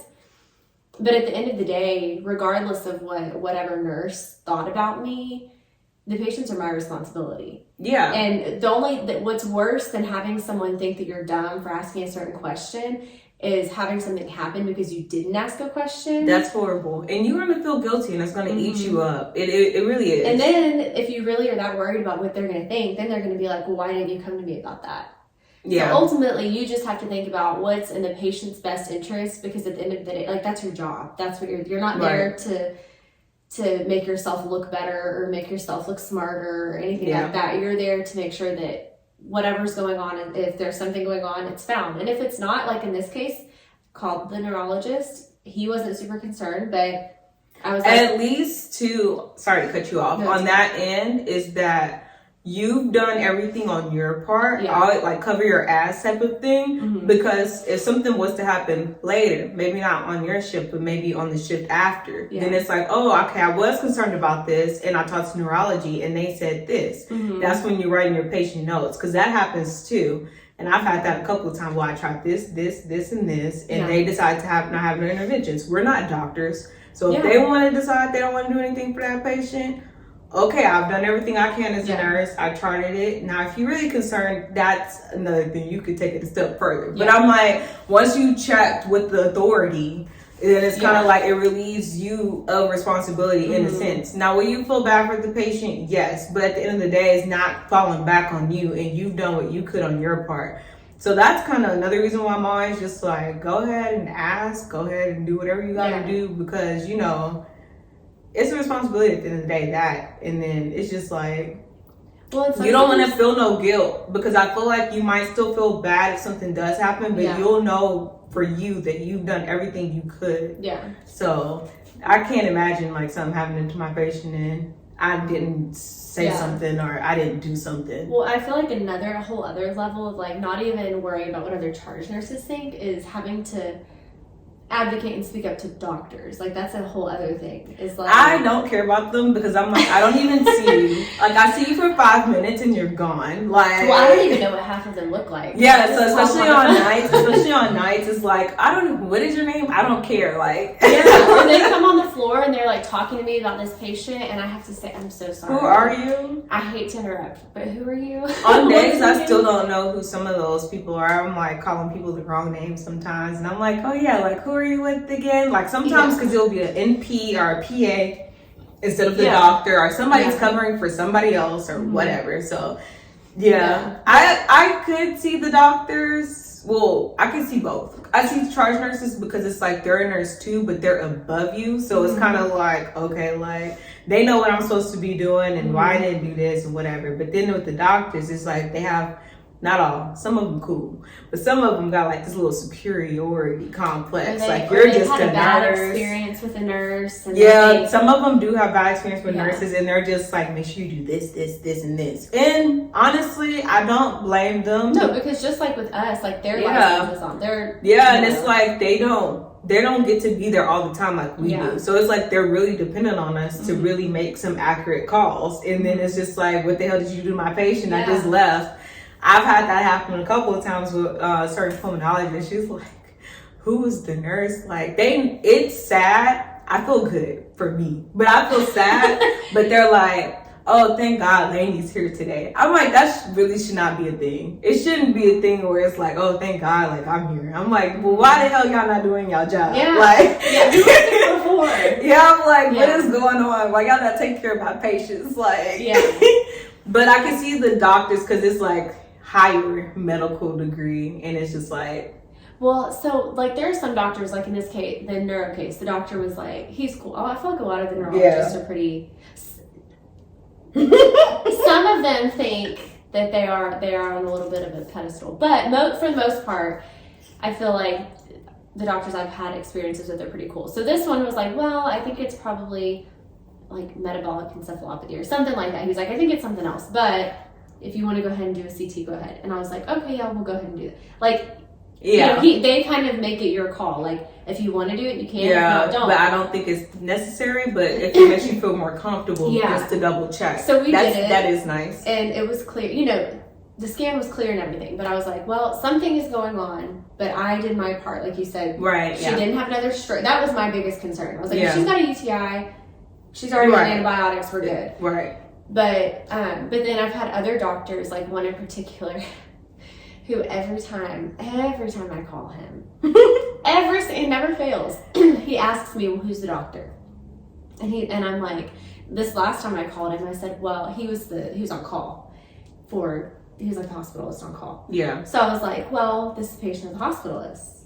And he was like, well, why are you not calling? It was for like a blood pressure med or something. This patient's blood pressure was like through the roof. Mm-hmm. Didn't have any meds for it. They didn't have a history or whatever. And he said, well, why are you not calling, what did he say? Like internal medicine or something. Or was it internal medicine? Something like that. He was like, why are you not calling? And I was like, well, this is a new admit. This is who's seen the patient. And he's like, let me check because I can't trust these nurses. Let me look. And don't take it personal. You know, they say stuff like that, and I'm like, little quips, like, okay. Well, then, okay, you come look at the, and then so, I mean, but then I come to find out, no, this is not an excuse because this doctor really is just mean to me every time I call him. I don't think he knows it's me because when he comes on the unit, he's very nice to me.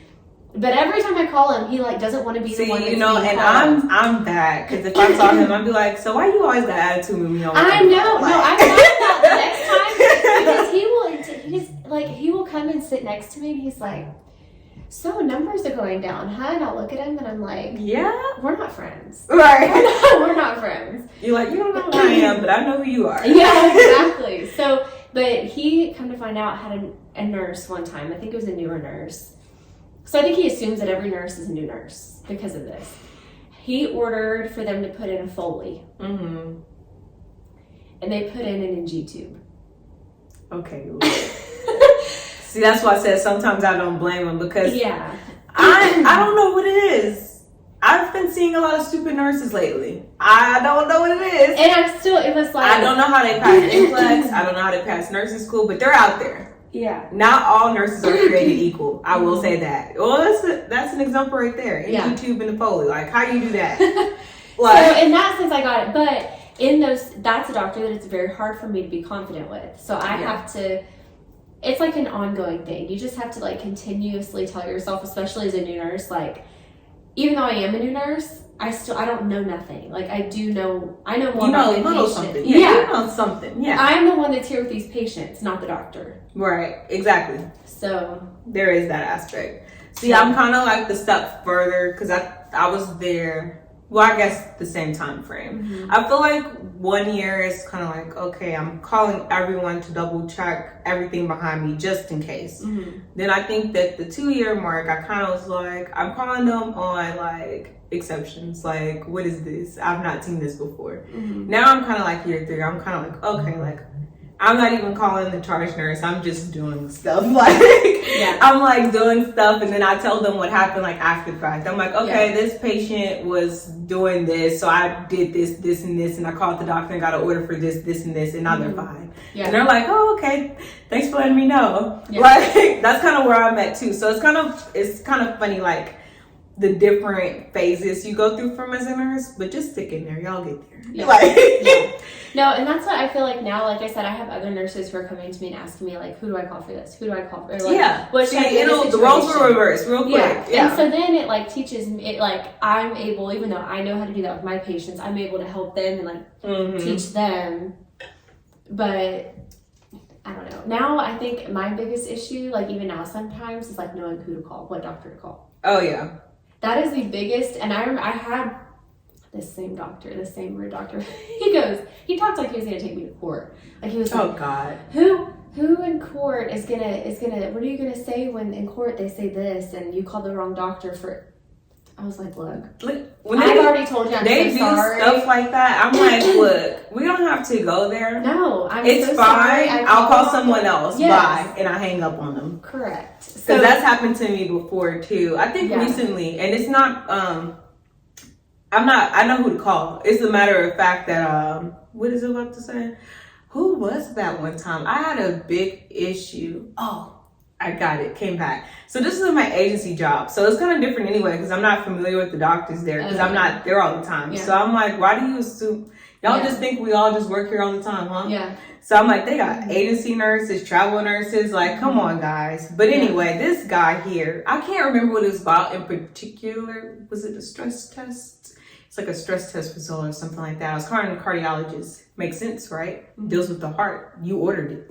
Yeah. See, that's easy. Yeah. So I'm like, okay, let me call the cardiologist. So I call him and I'm like, oh, hey, like this patient is waiting to be discharged. Like, what is the plan? Mm-hmm. I know they said if it came back negative, like he'd go home or, you know, if it's not, then he'll have to stay. And what are y'all going to do from there, basically? Mm-hmm. He's like, oh, I don't know. What did the results say? Or not like something like that. It was just like, oh, I don't know what we're going to do or something like that. And I'm like, oh, you don't check your patient's results after the test? Mm-hmm. I'm not trying to be an asshole. I'm like, don't you check? Like, I'm like, that makes sense. Like, you the cardiologist, why wouldn't you check what the stress test results were? They were like a couple hours ago. I see them resulted here, but I'm not a doctor. So, you know, what are we going to do? He's asking me. Mm-hmm. So he's like, oh, I don't know. Like, call the attending doctor. And I'm like, isn't it your call to sign off on the doctor? I mean, off on the patient as cardiology to clear them before they can be discharged. Like, that's not the attending call typically. Mm-hmm. But he was like going off on me like, oh, why did you call me? And I was like, well, since you are the cardiologist, I thought it made sense that I would ask you about the stress test since that's cardiac related. Is it not? And that's how I said it to him because he was being like an ass to me. So I'm like, does it not make sense? See, I get very challenging with people. I'm like, oh, you're going to buck? I'm going to buck too. Yeah. So he's like, then he tries to change his tune and he's like, oh, well, yeah, I mean. It does make sense, but. Look, and I told him, I said, this is not even necessary. If I wasn't supposed to call you, just tell me you're not the one to call this person instead. Yeah. I don't like when they start trying to have attitudes with you. I'm like, if I called the wrong one, that's fine. I'll just call somebody else. This is day shift, so why are you even mad? Like, personally, like, I'm like, that's true. Nights I get it because it's like you woke me up. Yeah. But on days, I'm like, you're already awake. What's the problem? Yeah. Just tell me like, oh, I'm not the right doctor. Hang up the phone and tell me who to call so I can get this resolved for my patient. Like, my patient was waiting to be discharged to go home because he had his surgery outpatient somewhere else the next day. So it's like he needed to know. Yeah. I couldn't just like leave and be like, well, sorry, I guess you're staying the night. Like, but I had that happen before. I'm like, come on. But then you have other doctors. Like, it happened with another one. Normally I'm like really careful since that because I'm like, I don't want to make anybody mad. But this other doctor was like, oh, well, in this case, the attending had changed. Oh, okay, so that does happen too, especially on days. I always have to check who is the attending, especially if it's a hospitalist, because they'll change. Yes. So that's why he was like, oh, this doctor is taking care of them now, so call them. And I was like, okay, cool. See, so, like, that's fine. I'm like, just say thank you. Yeah. That's fine. Sorry. And I had taken care of this patient the night before, so the night before I was calling. You know, it was like understandable that I assumed that it was the same. I had that happen with me too. Sometimes the pulmonologists cover each other and they'll take breaks or whatever. So on one particular day, one pulmonologist was covering like most of the cases and I had called the wrong one. Well, I called the one who said it was their patient. And they're like, oh, Dr. So-and-so is covering today. And I'm like, oh, okay, thank you. But there's no way for us to know. It's not like they necessarily even write that down anywhere. Like, oh, this pulmonologist take care of all the patients. Yeah. So I don't know why they get attitudes with us, but y'all not about to talk to me like this. We have a hard enough time with them damn patients for you to be talking to me crazy. I know. And then we've got about 15 doctors to manage. Yeah, and I'm like, I got all these patients who have all these doctors. It's like, you're not the only one. You're really not that important. Sorry. No. Yeah. So what are 5 lessons you've learned? If you can't give me 5, just give me like a couple of them that you've learned since becoming a nurse. Well, one is like confidence. I feel like that's just because like when people ask me like what's the like biggest thing that you've struggled with, it was confidence like for a long time. So I feel like I've grown a lot in that sense. Time management, I feel like I never really like struggled with it. You know, I feel like at first it like anybody, it takes you a minute to kind of get your routine. Yeah. Maybe you could tell. I don't know. Like I never felt like I was somebody who was like always really, really behind. I don't think so either. Like I liked having a routine. So as soon as I could figure out what I was doing, it was like the same thing. And you were just going to do it every day. Yeah. I don't think you ever struggled with time management. So, but I know a lot of people that they do. Yeah. I never really struggled with that.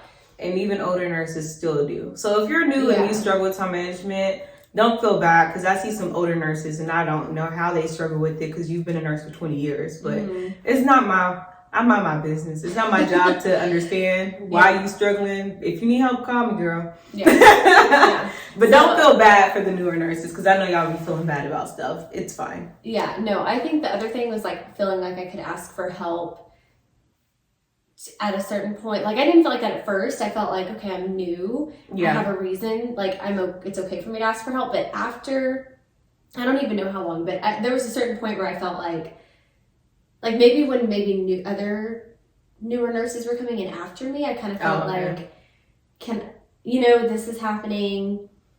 Should I still have to ask about this? Should I really have to ask this question still? I feel like ask away, in my opinion. Ask away. Yeah, but then it's like, that's just like the self-doubt, like insecure part of me talking. At the end of the day, you still have to like reaffirm yourself and say, no. I don't ever really want new nurses to ever feel bad, because when I tell you these older nurses be doing the same thing, I'm telling y'all, I'm like, you've been a nurse since I was born. Yeah. At that point, honestly, I am kind of like, why are you still asking that? But y'all newer nurses, I'm like, just ask. Yeah, and it's like, as much as I do feel like I have learned a lot, I feel like I had to learn a lot. It forces you to. But we work at it, forces you to. Yeah, but I'm still like, only have a year of experience. So yeah, it's nothing in the grand scheme of things. Yeah. A year is nothing in the grand scheme of things. Like, even me, I'm like, I don't care enough for me to matter. But I'm still like we said, like throughout this episode, it's better to ask and then not be anything than to not and then something happens. So I just always think of that. If I do ever feel a certain way, I'm just like, you know what? I also think I don't even ask a lot. So if I am asking, like, that should tell you a lot right there. Yeah. So that's kind of how I think of it, to alleviate any type of self-doubt or anything like that for me. Yeah. I'm like, girl, I'm not going to ask you unless I need help. Yeah. I need help. Yeah. Well, I think too, like, another thing that I don't know, I feel like, and I can't say this like that I didn't struggle, but I felt like a lot of the stress of being a new nurse. Yeah.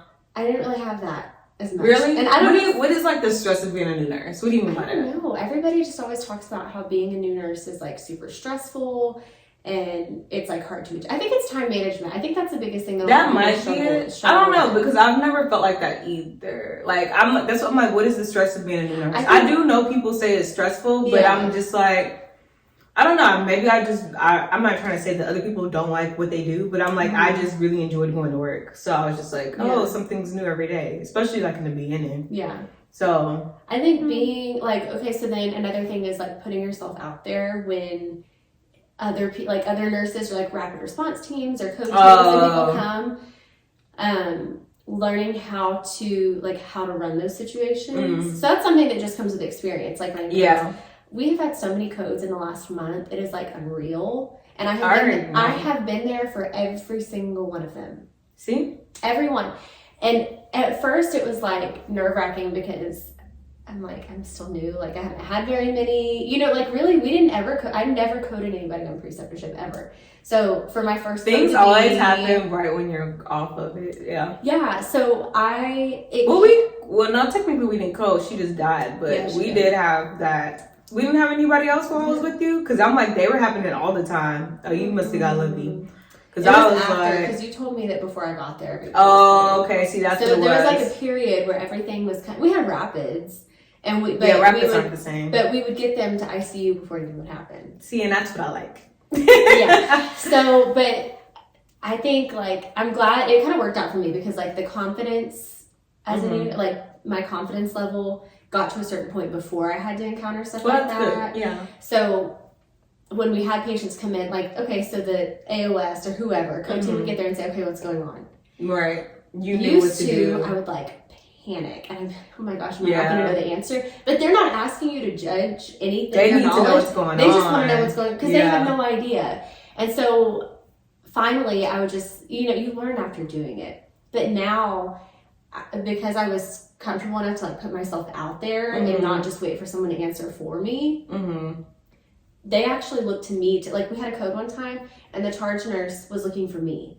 I was in a room, there was a nurse who had never had a code before who was in that room with a med-surg travel nurse. So she was codes were not her thing. She never, and the charge nurse was looking for me to go in there so that she could handle things at the nurse's station. That's how it is. So it was when you have stuff like that happen, it kind of just you have to perform. Yeah, and it shows you okay, I can do this. I can do this. Yeah, and other people think that I can do this because I put myself out there and showed them that I could. So right, yeah. And that's always nice. Yeah, not being afraid to put yourself out there when you know that you know your patient. I'm not saying put yourself out there just to trying to get some stripes on or some crap like don't that. Do that. Yeah. But if you know, just have confidence in yourself. Yeah. And so that's nice. But yeah,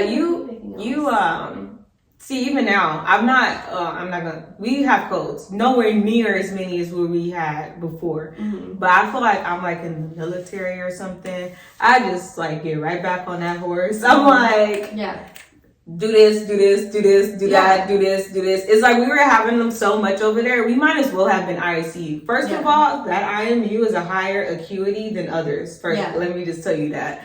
Because where I'm at now, it's a newer IMU. Like they just became IMU during COVID. So they don't know anything in my eyes. I'm like, y'all not seeing anything. Because we were IMU before COVID. So it's kind of different because we got to see like all types of patients that were more critical than like where I'm at now. So now it's kind of like they freak out over little stuff. And I'm like, okay, just do this, do that, do this, do that. Okay, then that's it. But yeah, we had a code last week. Yeah, last week. I haven't had one actually in a while because most of the time I try to get my patients to be DNR before anything happens. Oh my gosh. Because I'm like, well, at least let's have a plan. That's my thing. Because I'm like, what are we going to do? Like they aren't, you know when someone doesn't look good. Especially like I was saying before, I think I have a death door. I don't know. Remember I had one with that lady. Remember I said I didn't think she was going to make it. I don't know, y'all. Like, once you've seen too much stuff. COVID, I've been seeing so much stuff at this point. No, that's what I feel like with, like, we had a code last week, too. Yeah, like, you can just start to tell, like, how they look. You can't even describe it. It's just a feeling and a look. Anyway, this person, they about to code them or whatever. I don't know. It's always, like, slow to start, in my opinion, when stuff first happened. Because everybody's unsure. Yeah, they're like, what are you doing? I'm like, okay, like, I'm yelling at Kelsey, like, go get the crash cart. Like, I was running down the hall, like, yelling at people. Like, I just took over shit. I'm like, look, you go get the crash cart. They were already doing chest compression on the person. I'm like, okay, we're going to turn to put the backboard on and put the pads on at the same. I'm like yelling at people. But it's just like, so someone has to do it. Like she says, like, you put yourself out there. And then I'm like, someone has to do it because kind of at first it's kind of like frazzle. Like everybody's like, like someone's coding. Like it's kind of like that for a little bit. So yeah, once they got started, then they were actually doing chest compression with the thing on. They're hooked up to the monitor, all that. I'm like, all right, I'm leaving now. But well, that's like if it had not been for there, I would have not known a lot of stuff. We code people all the time there, and that's not normal. That's why people come there and they're like confused and scared and don't know anything. Because over where I'm at now, like I have like way more code experience and stuff like that. Like my manager asked me if I could be like on the code blue committee. Like that's how it is. Like, and that doesn't make sense. But it's like, it's fun. Like when you get to that point, especially as a new nurse, cause like it's like, it's new. Like I've never had this kind of like confidence or initiative before. Like when especially when there's other newer nurses and you're telling them like, hey, call this doctor. Hey, this is happening. Hey, you need to be out there calling family. Hey, now you need to come back in here because this is your patient coding and I don't know. It is nice. I don't know the answer to. But I mean, so like that one. That's kind of, now the roles have flipped because with that lady that we had, that's kind of how I was. Remember I was telling the charge. Are you going to call family or am I? So now you're kind of like in that position, like, okay, like. Especially now that we have like newer, I'm like, okay, you start chest compressions now. Because if you don't, like, this, I guess, a lesson for codes. Code break. Everyone will, like, look at each other. That's what I'm saying. For a little bit, it's a little bit of a panic. And like, who's doing what? Yeah, sometimes. And we have assigned roles. This has been a topic, like, on our unit lately. You have assigned roles. Tell them to watch my code blue video. Tell them to watch my code blue video because I literally talk about that stuff. Yeah, well, because nobody actually, when you're in that situation, you don't stick to it. No, because you can't.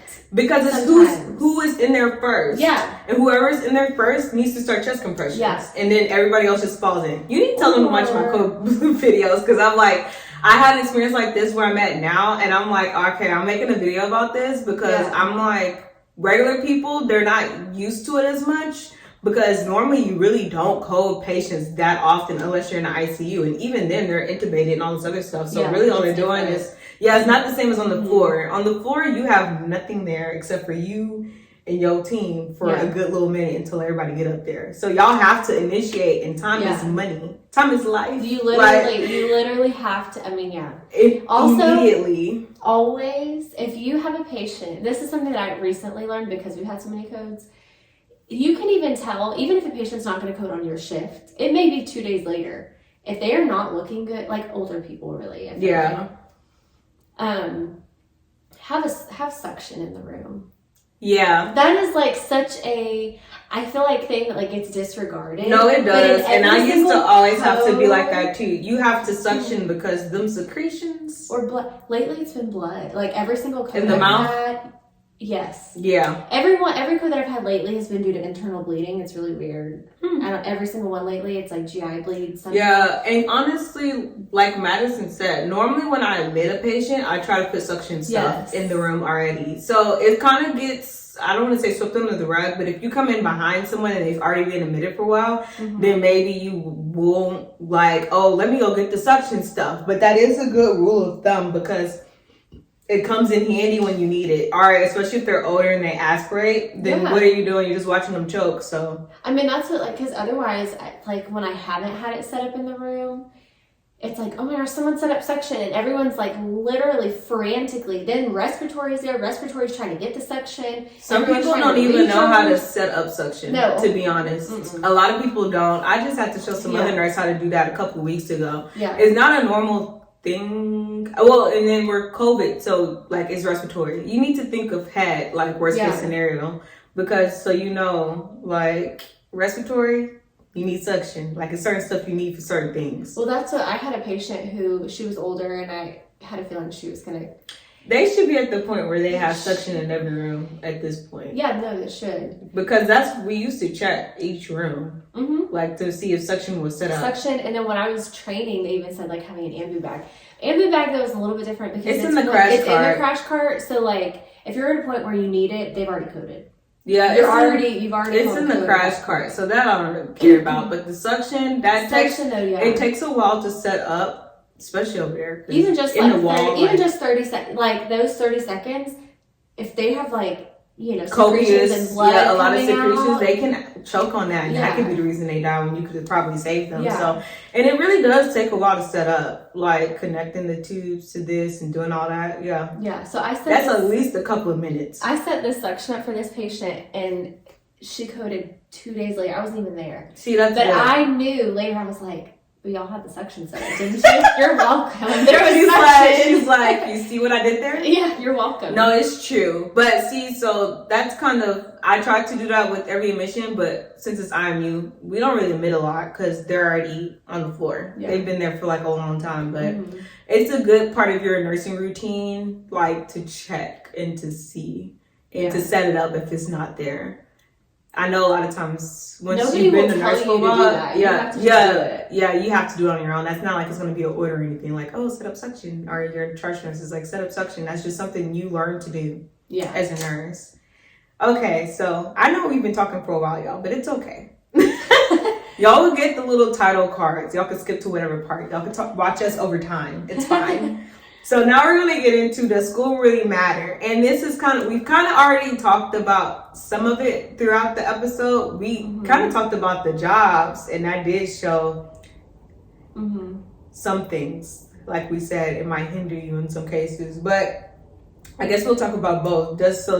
Have you experienced like other nurses like who went to certain schools and you're like, okay, like, or do you feel like it's more dependent on the person? I feel like it. Yes and no. Okay, some schools, yes. I haven't. Not really with people I've worked with personally, but people that I started off with in like the residency part, like the training, doing skills. It was like, okay, I could tell because there were so many of them from a certain school. I don't remember what school it was, but I remember them all being from the same one, and they all struggled with the same thing. So in that sense, yes. But like, so I went to UTMB. One of our coworkers went to UT Health. Am I allowed to say her name? Okay. The other one who started around the same time? She went to UT Health. And then another one went to Chamberlain, like you did. Who's that? Someone I don't know. No, I don't know. Oh, is that the other girl? Mm-hmm. The little one? Yeah. What's her name? Just initial. I probably don't know. L. But she was little, right? Yeah, she's little. She trained with She Jay? was like 2, yeah. Okay, I remember her, but I don't remember her name. So we're all pretty, I feel like we're all pretty good. Like, we're not to pat myself on the back or anything. But I feel like we're all pretty. I don't know if you can even survive on our unit if you're not pretty good. No, you can't. Yeah, I'm like, I don't know. You don't have a choice. Yeah. That unit is very high intensity, y'all. Like, I don't think, like. Yeah. So I think in that, I feel like my school, I knew, like, when I graduated, or when I was in nursing school, I heard a lot of people saying, like, oh, nursing school doesn't even prepare you for blah, blah, blah. Mm-hmm. In my case, I feel like it kind of did. Like, I did feel like it prepared me well. And the one at UT Health said that she did too. But when it comes to, like, the values, it's not even so much knowledge-based. Morals and stuff. It's morals and stuff like that. Like, I can speak for UTMB because I went there, that they did not just care about numbers. Yeah. So it made me feel good, and I felt like it kind of enforced, like, the kind of nurse that I am, that I'm not just worried about numbers, and I'm not just worried about how I'm gonna look and, like, what, you know, how people are gonna. I'm not worried about people thinking that I'm smart as much as I am.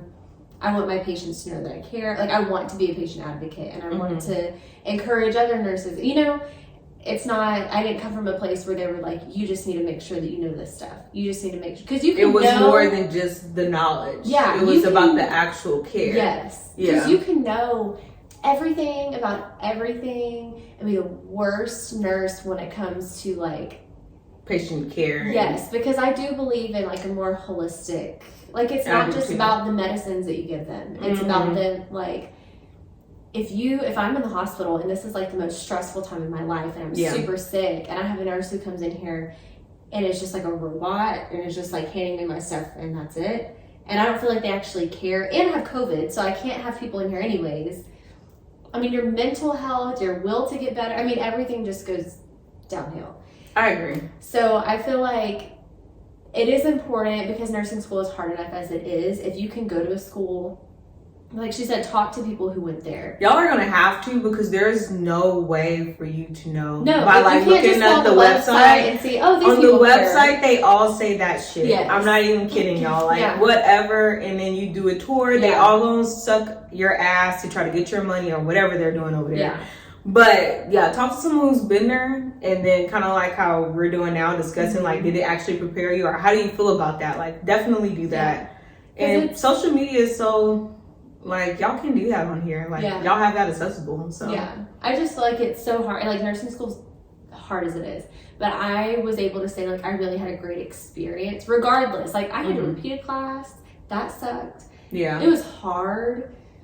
But I had so many people supporting me. Like, I had professors who actually cared that I succeeded. They didn't just care that, oh, you got a bad grade on this test, that makes me look bad, so I think you should drop out. I think you should drop the class. Yeah. And it's like that sometimes. Yeah, no, it is. So I talk to people and figure out, like, if you're somebody who you don't need that kind of emotional support or more, okay, then you go for it. But I am not that kind of person. I could not have made it without people encouraging me on the inside. If it was me, I'd be like, fuck you and all that you stand for. Yeah. So, like, okay, so for instance, that did happen. I did have a hard professor. Like, she was hard on you. But I'm kind of like a tough love type of person. Like, that's kind of how I was raised. Like, my mom would, like, she's kind of like that. She's the sweetest person ever. So I don't know why she was doing like that with me. But anyway. She knew you. Yeah, she's kind of like a, I wouldn't say tough, Maybe I'm not even thinking of tough love, right? But she was hard on me. So it's like, what type of learner are you, and kind of how did you grow up? I think plays into how you learn educationally as well. So some people just need different things. That's kind of how, like, we were talking about, like, with the preceptor and preceptorship stuff. Personalities, like, they have to mesh in order for people to really, like, reach their full potential, I feel like, because it all plays a part. So, for instance, I'm trying to tell y'all, I had this professor. She told this girl, like, oh, and you get professors like this. She never said this shit to me, but she said this to this girl, like, oh, do you think you're going to make it? Like, don't you don't think you need to, like, drop the class? Like, Like, and then even maybe it might even just been like a realistic approach to whatever that girl's situation is.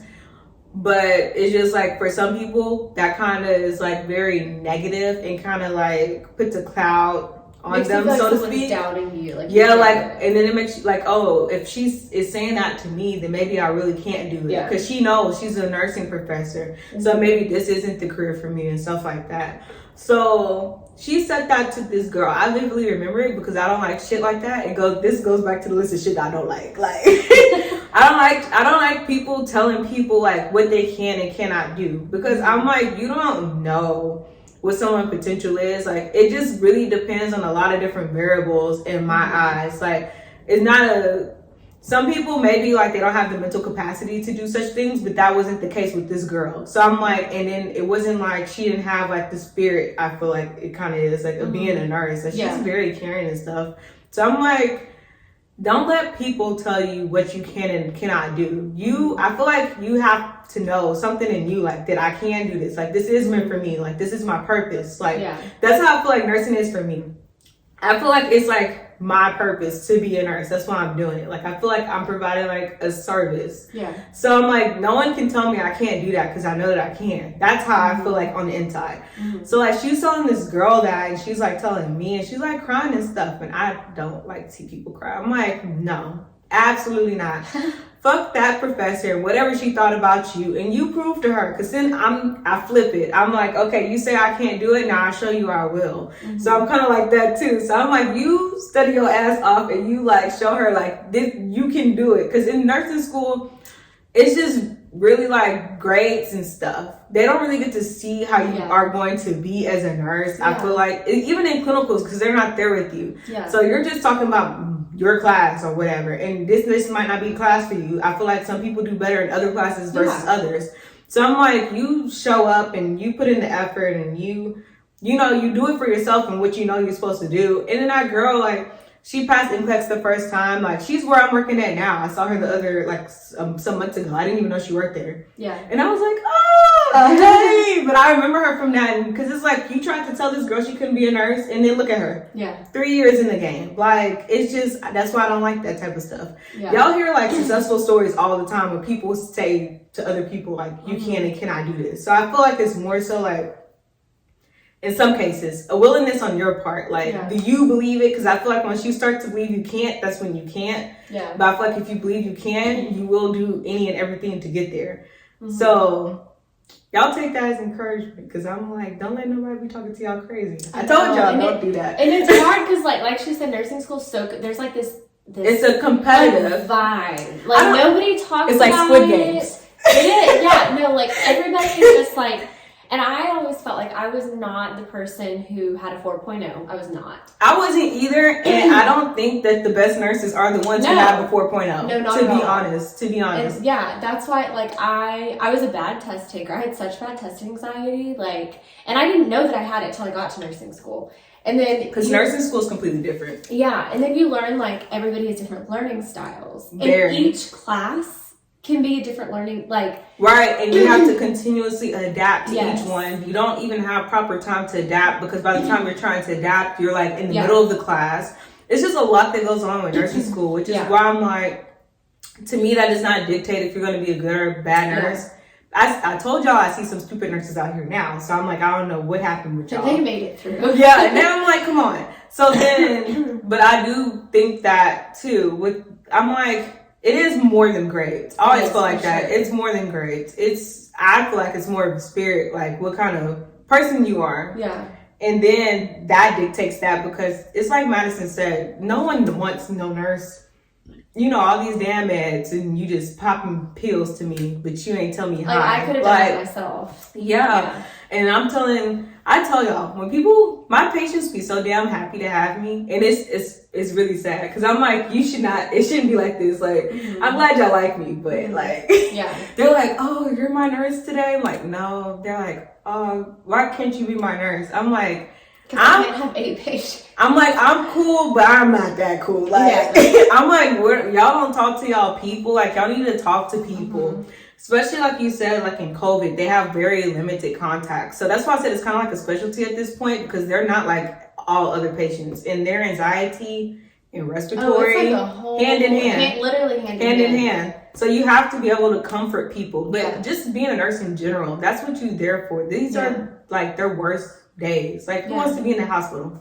I tell them that all the time. I'm like, I get paid to be here, and I still don't want to be here. So Yeah, exactly. That's I'm like, I've like had some patients that are really, really like rude and mean to me, and that's where you also have to not take it personal and realize it's not about you. It's them. Because at the end of the day, who the hell wants to be there? No, at the end of the day, you get to go home, and you're and getting that's paid facts. to be there. And that's they facts. don't get to. And you know what?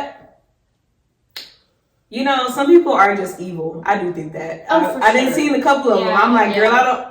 Something happened to you in your life. That's why, like Madison said, don't take it personal. Something happened to you before you got to this hospital that made you this bitter person, and I feel bad for you. And I told my patient one time, I was like, I'll pray for you because you need it. You need Jesus. Because I was like, some of them, they're really, really bad. There's nothing you can do about that. Don't let people talk to you any type of way, because that does play into how you feel, like, and go throughout your day and things like that in your nursing career. So set boundaries with them. Yeah. Know that it's not about you, but at the same time, sometimes they just want someone to talk to them, and they're just bitter because of the situation that they're in. And then once they start talking to you, they're really not that type of person. That's what I've had both. I've had like somebody who actually I left her room in tears one time. But it wasn't necessarily, it was a person though that, this person in particular, everybody that went in the room, it didn't matter who it was, he was trying to find things to be verbally abusive to him about. It wasn't, so that's when, like, I've had people like that, and then I've had people who are mad because they had to wait an hour to use the bathroom. You know, like stuff like that. Yeah, and then sometimes I'm like, shit, I'll be mad too. I told you I was in pain 2 hours ago, and you just not coming in here with pain medication. Yeah, like, and you just have to sit there, and as uncomfortable as it is sometimes for you as the nurse, because it may be something that's not even your fault. It may be something that the previous shift wasn't able to take care of, and now you're having to come do damage control. And sometimes they just need someone, like you just sitting there listening and reaffirming them fixes the problem, because before they felt like, well, nobody cares, no one is listening to me, no one cares about me. I've not seen someone in however many hours. So you just being here is showing me that, okay, like you do care. You taking the time out, just staying there for 5 minutes, because when I tell you I'm in and out those patients' rooms, I really am. You know that. I don't stay in there long. Well, that's why you find a balance. Yeah, I think it's the quality. Because when I'm in there, I'm talking to them. We're talking about things. Yeah. What do you want to do today? What are you like? What is there anything I need to do before I go? That's what I always tell them. Like, I really be trying to fix their little life for that 12-hour shift. I'm like, you need me to tell the doctor anything else, because I will get it for you if I can. I'm like, tell me now. And this night shift over where I'm at now is nothing like how we were. I be like, they're horrible. My patients complain to me almost every day about that damn night shift. Yeah, I'm like, the hell. And then it makes the rest of us look bad. I'm like, I was not like this. And I just came off nights. I'm like, I know y'all not doing nothing. I'm like, get your ass up. Yeah. But they're like, oh, no one's coming here. Sometimes they're like, oh, exaggerating. I'm like, no one's coming here all night. And I'm like, okay, you probably asleep. Okay, but if it's multiple people telling me that, I'm like, I don't know. Now I'm looking at y'all kind of funny. But like I said, I be minding my business. I just be like, okay. Like she said, damage control. I'm sorry that was your experience. What can I do going forward to make your stay here better? Yeah. And I'm really not even sucking ass. It just makes their attitude better. Which makes your attitude better. Which makes it helpful for you, right. Now I don't have to deal with that, because now they see that I made the effort. Just like how we were talking about being proactive and ordering tests and all this stuff. Sometimes it's not even about just finding out what's wrong. It's like you showing them that you care enough to go throughout your day to do that for them. Yeah. Like, I want to make sure you're all the way good before I go. And then it's like, oh wow, no one's ever done that for me before. And that just really makes a difference. At least if I was a patient, it would make a difference for me, for sure. And that's something that I feel like you can't totally teach.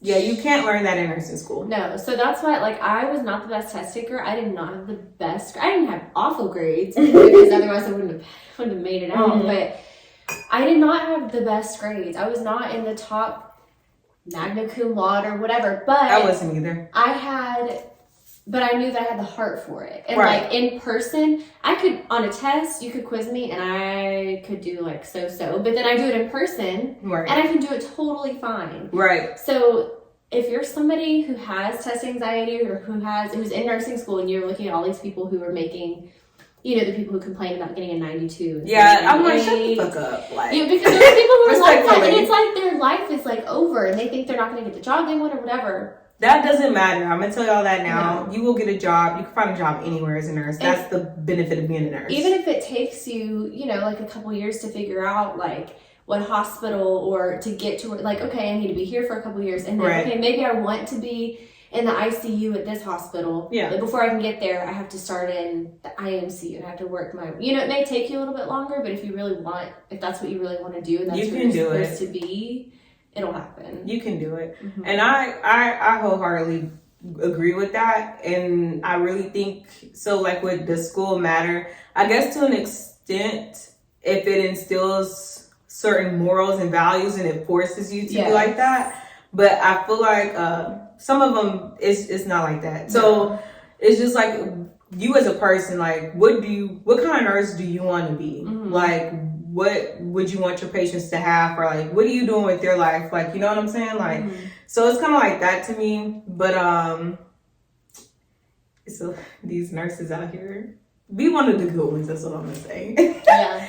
I'm like, y'all will see. Like, if you're in school now and you come out, you'll see. And like Madison said, I was not a good test taker. Well, once I figured it out, I had to figure it out. Yeah. It took me a while to figure it out. And once I figured it out, I was a good test taker. Because I don't have test anxiety. My problem was... changing your answer. Yep. That's what I did. But it was That was mine it. was because I was like, wait, but it could be this or it could be that, or wait. That was but- mine. yeah. I would change my answer. I know Yeah. I could probably get 100 on the test. It was because I was changing my answers. Because when I read the whole book, Mhm. and I want to know everything about everything. And I'm still like that because I just want to know, like, what is going on with my person. So I would read everything. So I would talk myself out of it. I'm like, okay, I read this question, but it's this because of this, and this. But it could also be this because this, Yeah. and this. So I just knew too much information, Yeah. but not accurately applying it to the question. Yeah. And see, so a lot of nursing school really is about learning how to take those tests like properly in order to like pass. It's not that you don't know the information. It's more so you don't know how to answer the question correctly. Literally, that's it. And real life nursing is not like No, that. because in real life, if you have like two things that it could be, you're gonna Do everything. do both. Like, and Right. it's gonna be one of those. Whereas on the test, you only have so much information, Right. Limited information, no context. and you almost have to know, okay, what exactly are they testing me on? And you have a perfect environment. You're fully staffed. All your patients are great. Only one is crashing at one time. Yeah, Like, sure. and that's not how it is in real life.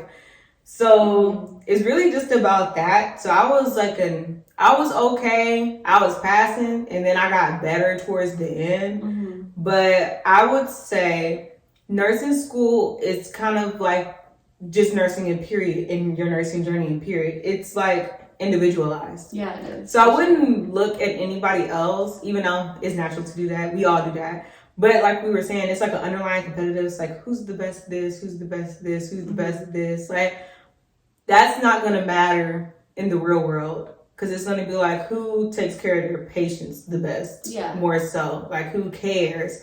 And even then, everybody's caught up in their own stuff anyway. So it's like, no one's really comparing like that. But that's the kind of nurse you want to be. You want to be the one who cares and who goes above and beyond, not like just performing interventions and that's it. When everybody has like their things Their that thing. they're good at. Yeah. Because like I'm really good at like lab draws. Yeah, some people are good at certain things and you just not gonna be good at it. Yeah, And sometimes and that's that's okay. fine. Like, That's fine. everybody has their That's why you have thing. that's why you have a team. Yeah. And it's okay to ask, hey, can you put in this Foley for me? Like, okay, look, I'm good at IVs and I still don't do it. Since I know I delegate. Since I know one of my charge nurses, she shouldn't have told me this, but she made a mistake. She was like, oh yeah, like we were talking about the school. She's one of the nurses that's been a nurse since I was born, literally. So she was like, oh yeah, like I'm about like 100%, 90% on IVs. I'm 100% Foley. Like, I don't know why we were talking about this, but we were just talking about stats. And I was like, okay. So when I need this, I'm gonna call you because I'm gonna do something else, like with that time. Yeah. So I call her every time there's an IV. I'm like, hey, can you come change it for me, or this happened, or whatever. And I do that now, and I'm perfectly fine at doing IVs, but it's just like. What bothers me though is sometimes like I'll have a patient that I know I'm like, I just don't think I see many veins. It's sometimes like I'll look and I don't see anything, like just with sticks in general, like whether it's an IV or a blood draw. And then someone else will come in and they're like, oh, there's one right here. So you kind of just like. It's weird. People look at stuff different. Some people, yeah. Because I'm that person. I got like an IV in the thumb one time. And they're like, what the hell, Lainey? And I'm like, it flushes, it works, it draws back blood, it's great. Yeah. But it's like for them, they're like, I try like 5 times, or like, and I'll go in and I'll try once and then I get it. It's just like that, like it literally is. Same thing with Foley's. You might try like 2-3 times, get a Foley, and you ask somebody else, and they're just like. Well, that's why like there's sometimes when I'm like, okay, I just don't think there's gonna be any, and I don't want to I'm not gonna sit here and poke them 3 times just blind, you know, like I hope there's something. When someone else could come in and exactly. So that's what I'm saying. Like for me, I'm like, if I could get it one stick, they have great veins, fine, whatever, that's cool. But I'm not gonna just sit here and be poking somebody who I know got another nurse who's 100% IVs. Like, I'm like, okay, I got somebody who's real good for you. I'll go get them right now. So there is that. Like even as nurses, so we're still saying like there are certain skills you'll be better at than others, and that's just is what it is. And you don't have equal practice either with each one to be better than or less than with each one. Like NG tubes, I hardly ever do NG tubes. Oh no, I don't like NG tubes. I don't like doing them either, but I've not had one since when I was working with you. So that was over like 8 months ago. Yeah. And that wasn't even then. That was like before then, but I was at that facility. That was the last time I put one in. That's how long it's been, like almost a year. Same thing with Foley. Since it's been COVID, I've not had to put a Foley in a minute. I tried maybe like 5 months ago, but it's just like some stuff you just won't see for a very long time. So you're out of practice. Yeah. So you're just not going to be good with it. So I say all that to say, don't take it to heart. It's fine. Yeah. You'll find out what you're good at. And then you'll find out what you're not good at. So you just know like your capabilities. But I wouldn't say like, don't take it to heart. Don't like pass judgment on yourself. And it's the same thing with nursing school. So do what you got to do. Get out of there so you can be what you want to be. Yeah, no, for real. Just get it through. Don't let it like, because I feel like when you're in nursing school, it's like, it's its own little, you're in a bubble. And that's all. That's your life. Is your whole world. Yeah. And it's like you don't even see like everything else. It's like that's just it. Yeah. You feel like you're gonna die. Everything revolves around. Yeah. You feel a test. You're like, oh, I'm gonna die. Yeah. I'm never gonna be a nurse. I used to be like that. I'd be scared to open up my test. Like I have so much anxiety. Like oh my god. Like what did I get? You know, and it's really not like that when you get out. Like even a class, like I said, like I had to repeat patho, and it was because I didn't know my learning style at the time. Yeah, I didn't know it in time to make up for whatever. And so the second time I took it, I was like, okay, well now I know how to study, and it was totally fine. And it was and that's how it is. And then sometimes it just takes time to learn stuff too. But now nobody at work is like, oh, did you do this? How did you fail a class ever? No one cares about that. Because no one cares. No one is asking how many times did it take you to pass the NCLEX? Like nobody. No, nobody. Nobody even knows. Nobody knows because we don't ask because we don't care. Oh, you're here to work? Oh, hey, welcome. You know, that's all it is. Sometimes, like, it's the school thing. I'll ask out of curiosity, hey, what school did you go to? Just to just to know, but or like some little camaraderie. Like, oh, we went to the same school. Like, oh, cool. But that's the extent. That's the extent. Yeah, that's the extent. So it's so crazy because nursing school is literally like that. It's your whole world. Everything matters. You know. And all this, and then you get out, and then you don't even see those people again. Some of the times, like none of my classmates, I don't ever see them anymore. Y'all saw Patty, but I hadn't seen Patty since like 2 years ago until I invited her to come talk, and we're still cool. But yeah, like I'm like you just never see them like that. Yeah. So it's just funny the differences. So you will make it. You know, you just have to hang in there. That's all it is. And at the end of the day, it's not going to matter. Like, it's not. So, do you have any, like, what are you going to do, like, after Bedside? Do you have any plans? Or, like, do you want to stay at Bedside forever? So, if you would have asked me, like, when I was, like, finishing nursing school, like, what my plan was going to be, I would say nurse practitioner. now that I've seen what nurse practitioners do, It's different, right? I'm like, because now that I see what a doctor, I would never in my life want to be a doctor, ever. No. Because you never get away from work. People are always calling you. I would never either. And I'm glad I had the foresight before I started, because at first I did want to be a doctor. Yeah. And then I don't know how I knew that or what happened, but I was like, you know what? I don't want to spend this amount of time in school, and then you have to do residency, then you have to do all that crap. I'm like, I don't want to do that. I don't want people calling me all the time. No, it's bad. That is one thing I will say. Check your lifestyle. What kind of lifestyle do you want, to see if it matches with the job, because you might not want to do the job if you know what the lifestyle entails. For sure. That's why, so now I have actually thought about doing, I always said I wouldn't want an office position, office job, like admin, but doing things like, not saying I want to be a CNO, but things like on that end, okay. I've thought about. The only thing is, I like the schedule of only having to work 3 days. That's my problem too. And that's what has me stuck. Yeah. Because I'm like, 312s is amazing. Because then you get to you can have 7 days off and not use any PTO. Yep. So, and that's part of the whole lifestyle thing.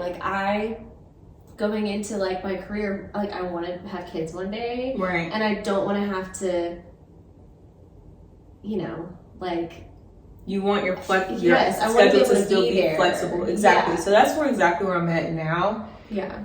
And I think I finally figured it out until I changed my mind again. Yeah. But I thought I did not want to be at Bedside forever, but now I'm kind of in a groove now where I don't mind being bedside. Mm-hmm. I think IMU or ICU is my gig. Mm-hmm. It's a perfect, IMU more specifically is my thing, because I'm it's a perfect high enough acuity for me, but not a lot of patients. Yeah. Whereas ICU is cool too, but they're super high acuity. I'm I don't have to think every day I come to work. So I can kind of be okay, they're unstable, stable. That's how I describe them. They're not unstable enough to be in ICU, but they could be unstable at any point in time. Exactly. So it's a perfect little balance. That's what, it provides me enough action, but not too much action. So I think I like it right now. And then I'm okay, like you said with the schedule, I'm whenever I have kids, I'm I'm not trying to be at work all day. Mm-hmm. I'm not trying to do that. So it's what can you do that will accompany that? Yeah. And bedside nursing that's kind of perfect, because it's you move your schedule however you want to. The only thing that I've thought about doing now, if I schedule that would work schedule wise, not having to physically go to work, is doing some sort of working from home. Oh yeah. Just while I think once I have kids, while they're younger, I think eventually I'd probably want to go back, because I do like having that interaction. But I feel when you have kids that becomes your priority. Yeah. I'm not the type of person that's career. I like to have a balance. So I have looked at doing maybe doing PRN at the bedside when that time comes, and then just having something else at work from home, whether it's a case management type deal or triage nursing or whatever it is, legal something. That's what I'm leaning towards. Can have the flexibility to okay, if I want to pick up a shift and get some extra money, I can, but I don't have to work holidays. I definitely working holidays is something that I definitely don't want to do forever. Even though most places you only have to work one major holiday, I feel or one or two, I guess it depends on where you work. Yeah, it depends. For us, it's just one major holiday. Yeah, because it's not like that where I work at. No, which isn't bad, but it's just sometimes that's not even the hospital. It just depends on the unit. Yeah. So I don't want to have to worry about when things change like that, about am I going to be able to be off on Christmas, because that's important to me. Yeah, I think so too, and I agree. So I'm kind of leaning towards where you are, but I'm until that time happens, I'm fine at the bedside, because I was do I want to change now? Do I want to change later? We have so many options, so it's what do you want to do? It's too many options. That's the problem. I felt I really love LMD and NICU. I think I told you that when I finished nursing school, that's what I wanted to do. Mm-hmm. But I think partially what I like babies. Mm-hmm.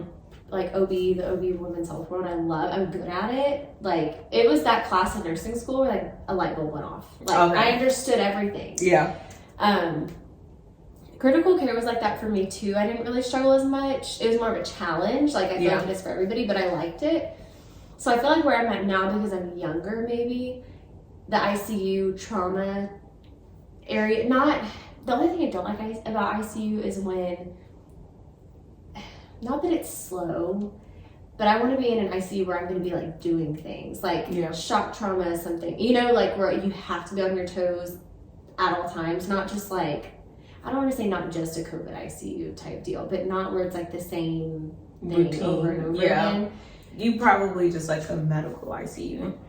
Yeah, not like neuro ICU, because that could be repetitive too. Like too specialized. Yeah, because that's kind of like a stroke only, or like some type of car crash and then their head or whatever. Yeah. Yeah, so because neuro ICU is just like a stroke, so it's like TPA, like exactly. So that's why I like having to think, and I don't know. I feel like I'm like codes. I've learned I'm very good at. Like, I never, graduating nursing school, I never would have thought that would be my thing. I never would have thought that I would be the person that's like in there saying, okay, put the pads on, okay, do this. But I am.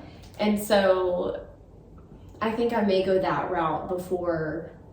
I see that, but I'm torn because I love women's health and I love NICU. And that's how I am too with the things I want to do. I'm just like, I can do this, I can do that, I can do this, I can do that. And I'm like, I'm just going to do all of them. I don't want to put myself I keep saying in a box, but like in a specialty too soon in my career. Like, if I did L&D right now, I feel like I would stay there, stuck there forever. Yeah. Even if I wanted to leave, because then I've lost the skills for ICU. Like, you know, I don't know what to do for certain drips anymore. I don't know what to, you know, I'm not as comfortable with it. It's just labor and delivery. Yeah.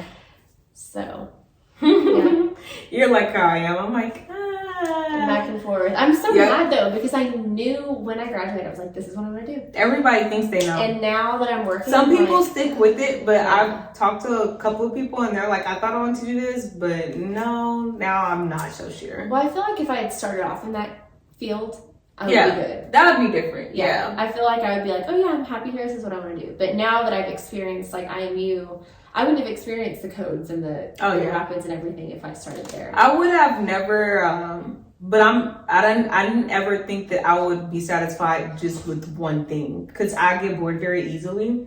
So I felt like that's one of the reasons why I picked nursing, because I'm like, you can change what you want to do, like kind of like at any given moment. So it's just like, I knew, I'm like, I don't know how you can stay at one job and do the same thing for so many years. So like, I get bored. Also, I'm really indecisive. So if I were to go to school for one thing, that was the other thing I may get into it and be like, oh, did I make the right decision? Because now I want to do this. That's the bad thing about nursing, is because the master degrees are so specialized. Yeah. So it's like, okay, if you get this degree, you can only do this or that with it. And it's just like, well, I don't want to get a degree and then do that for a couple of years and then change my mind and want to go do something else. Like, that's why, like, I still had considered like being a nurse practitioner.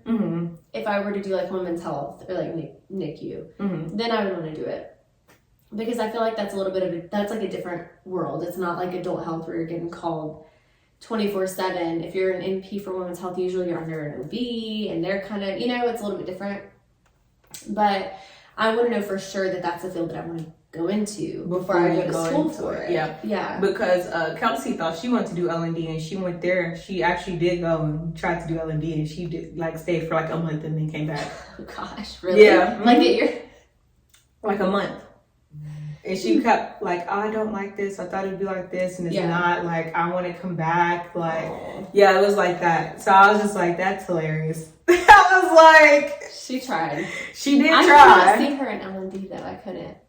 I don't know. That's what she said she wanted to do. So that's what I'm saying. Like, it's always so interesting because people will go and then they're like, nah, that's not for me. But that's a luxury with nursing. Yeah, you can try. Yeah, you can try. And if you don't like it, go back. And a lot of times, like, if you have a hospital where, I don't know, it depends on your management. But, like, if you have management that ultimately, like, they want their staff to be happy where they are. Yeah.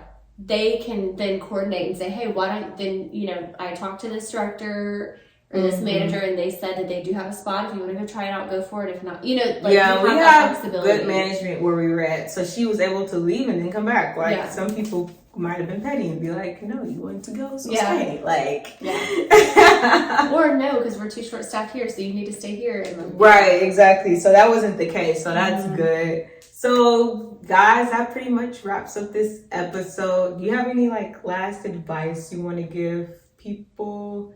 I think we said a lot already. Yeah, we said a lot. I don't know if I feel like we covered everything. I think so too.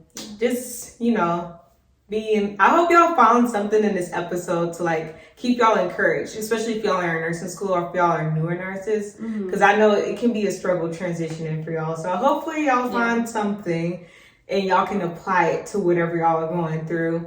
If y'all have any additional things, like any like experienced nurses who have anything else they want to say, like to the newer nurses or like newly graduate nurses who are still in nursing school, comment down below. Like, I'm stumbling over my words at this point. I have to pee, so.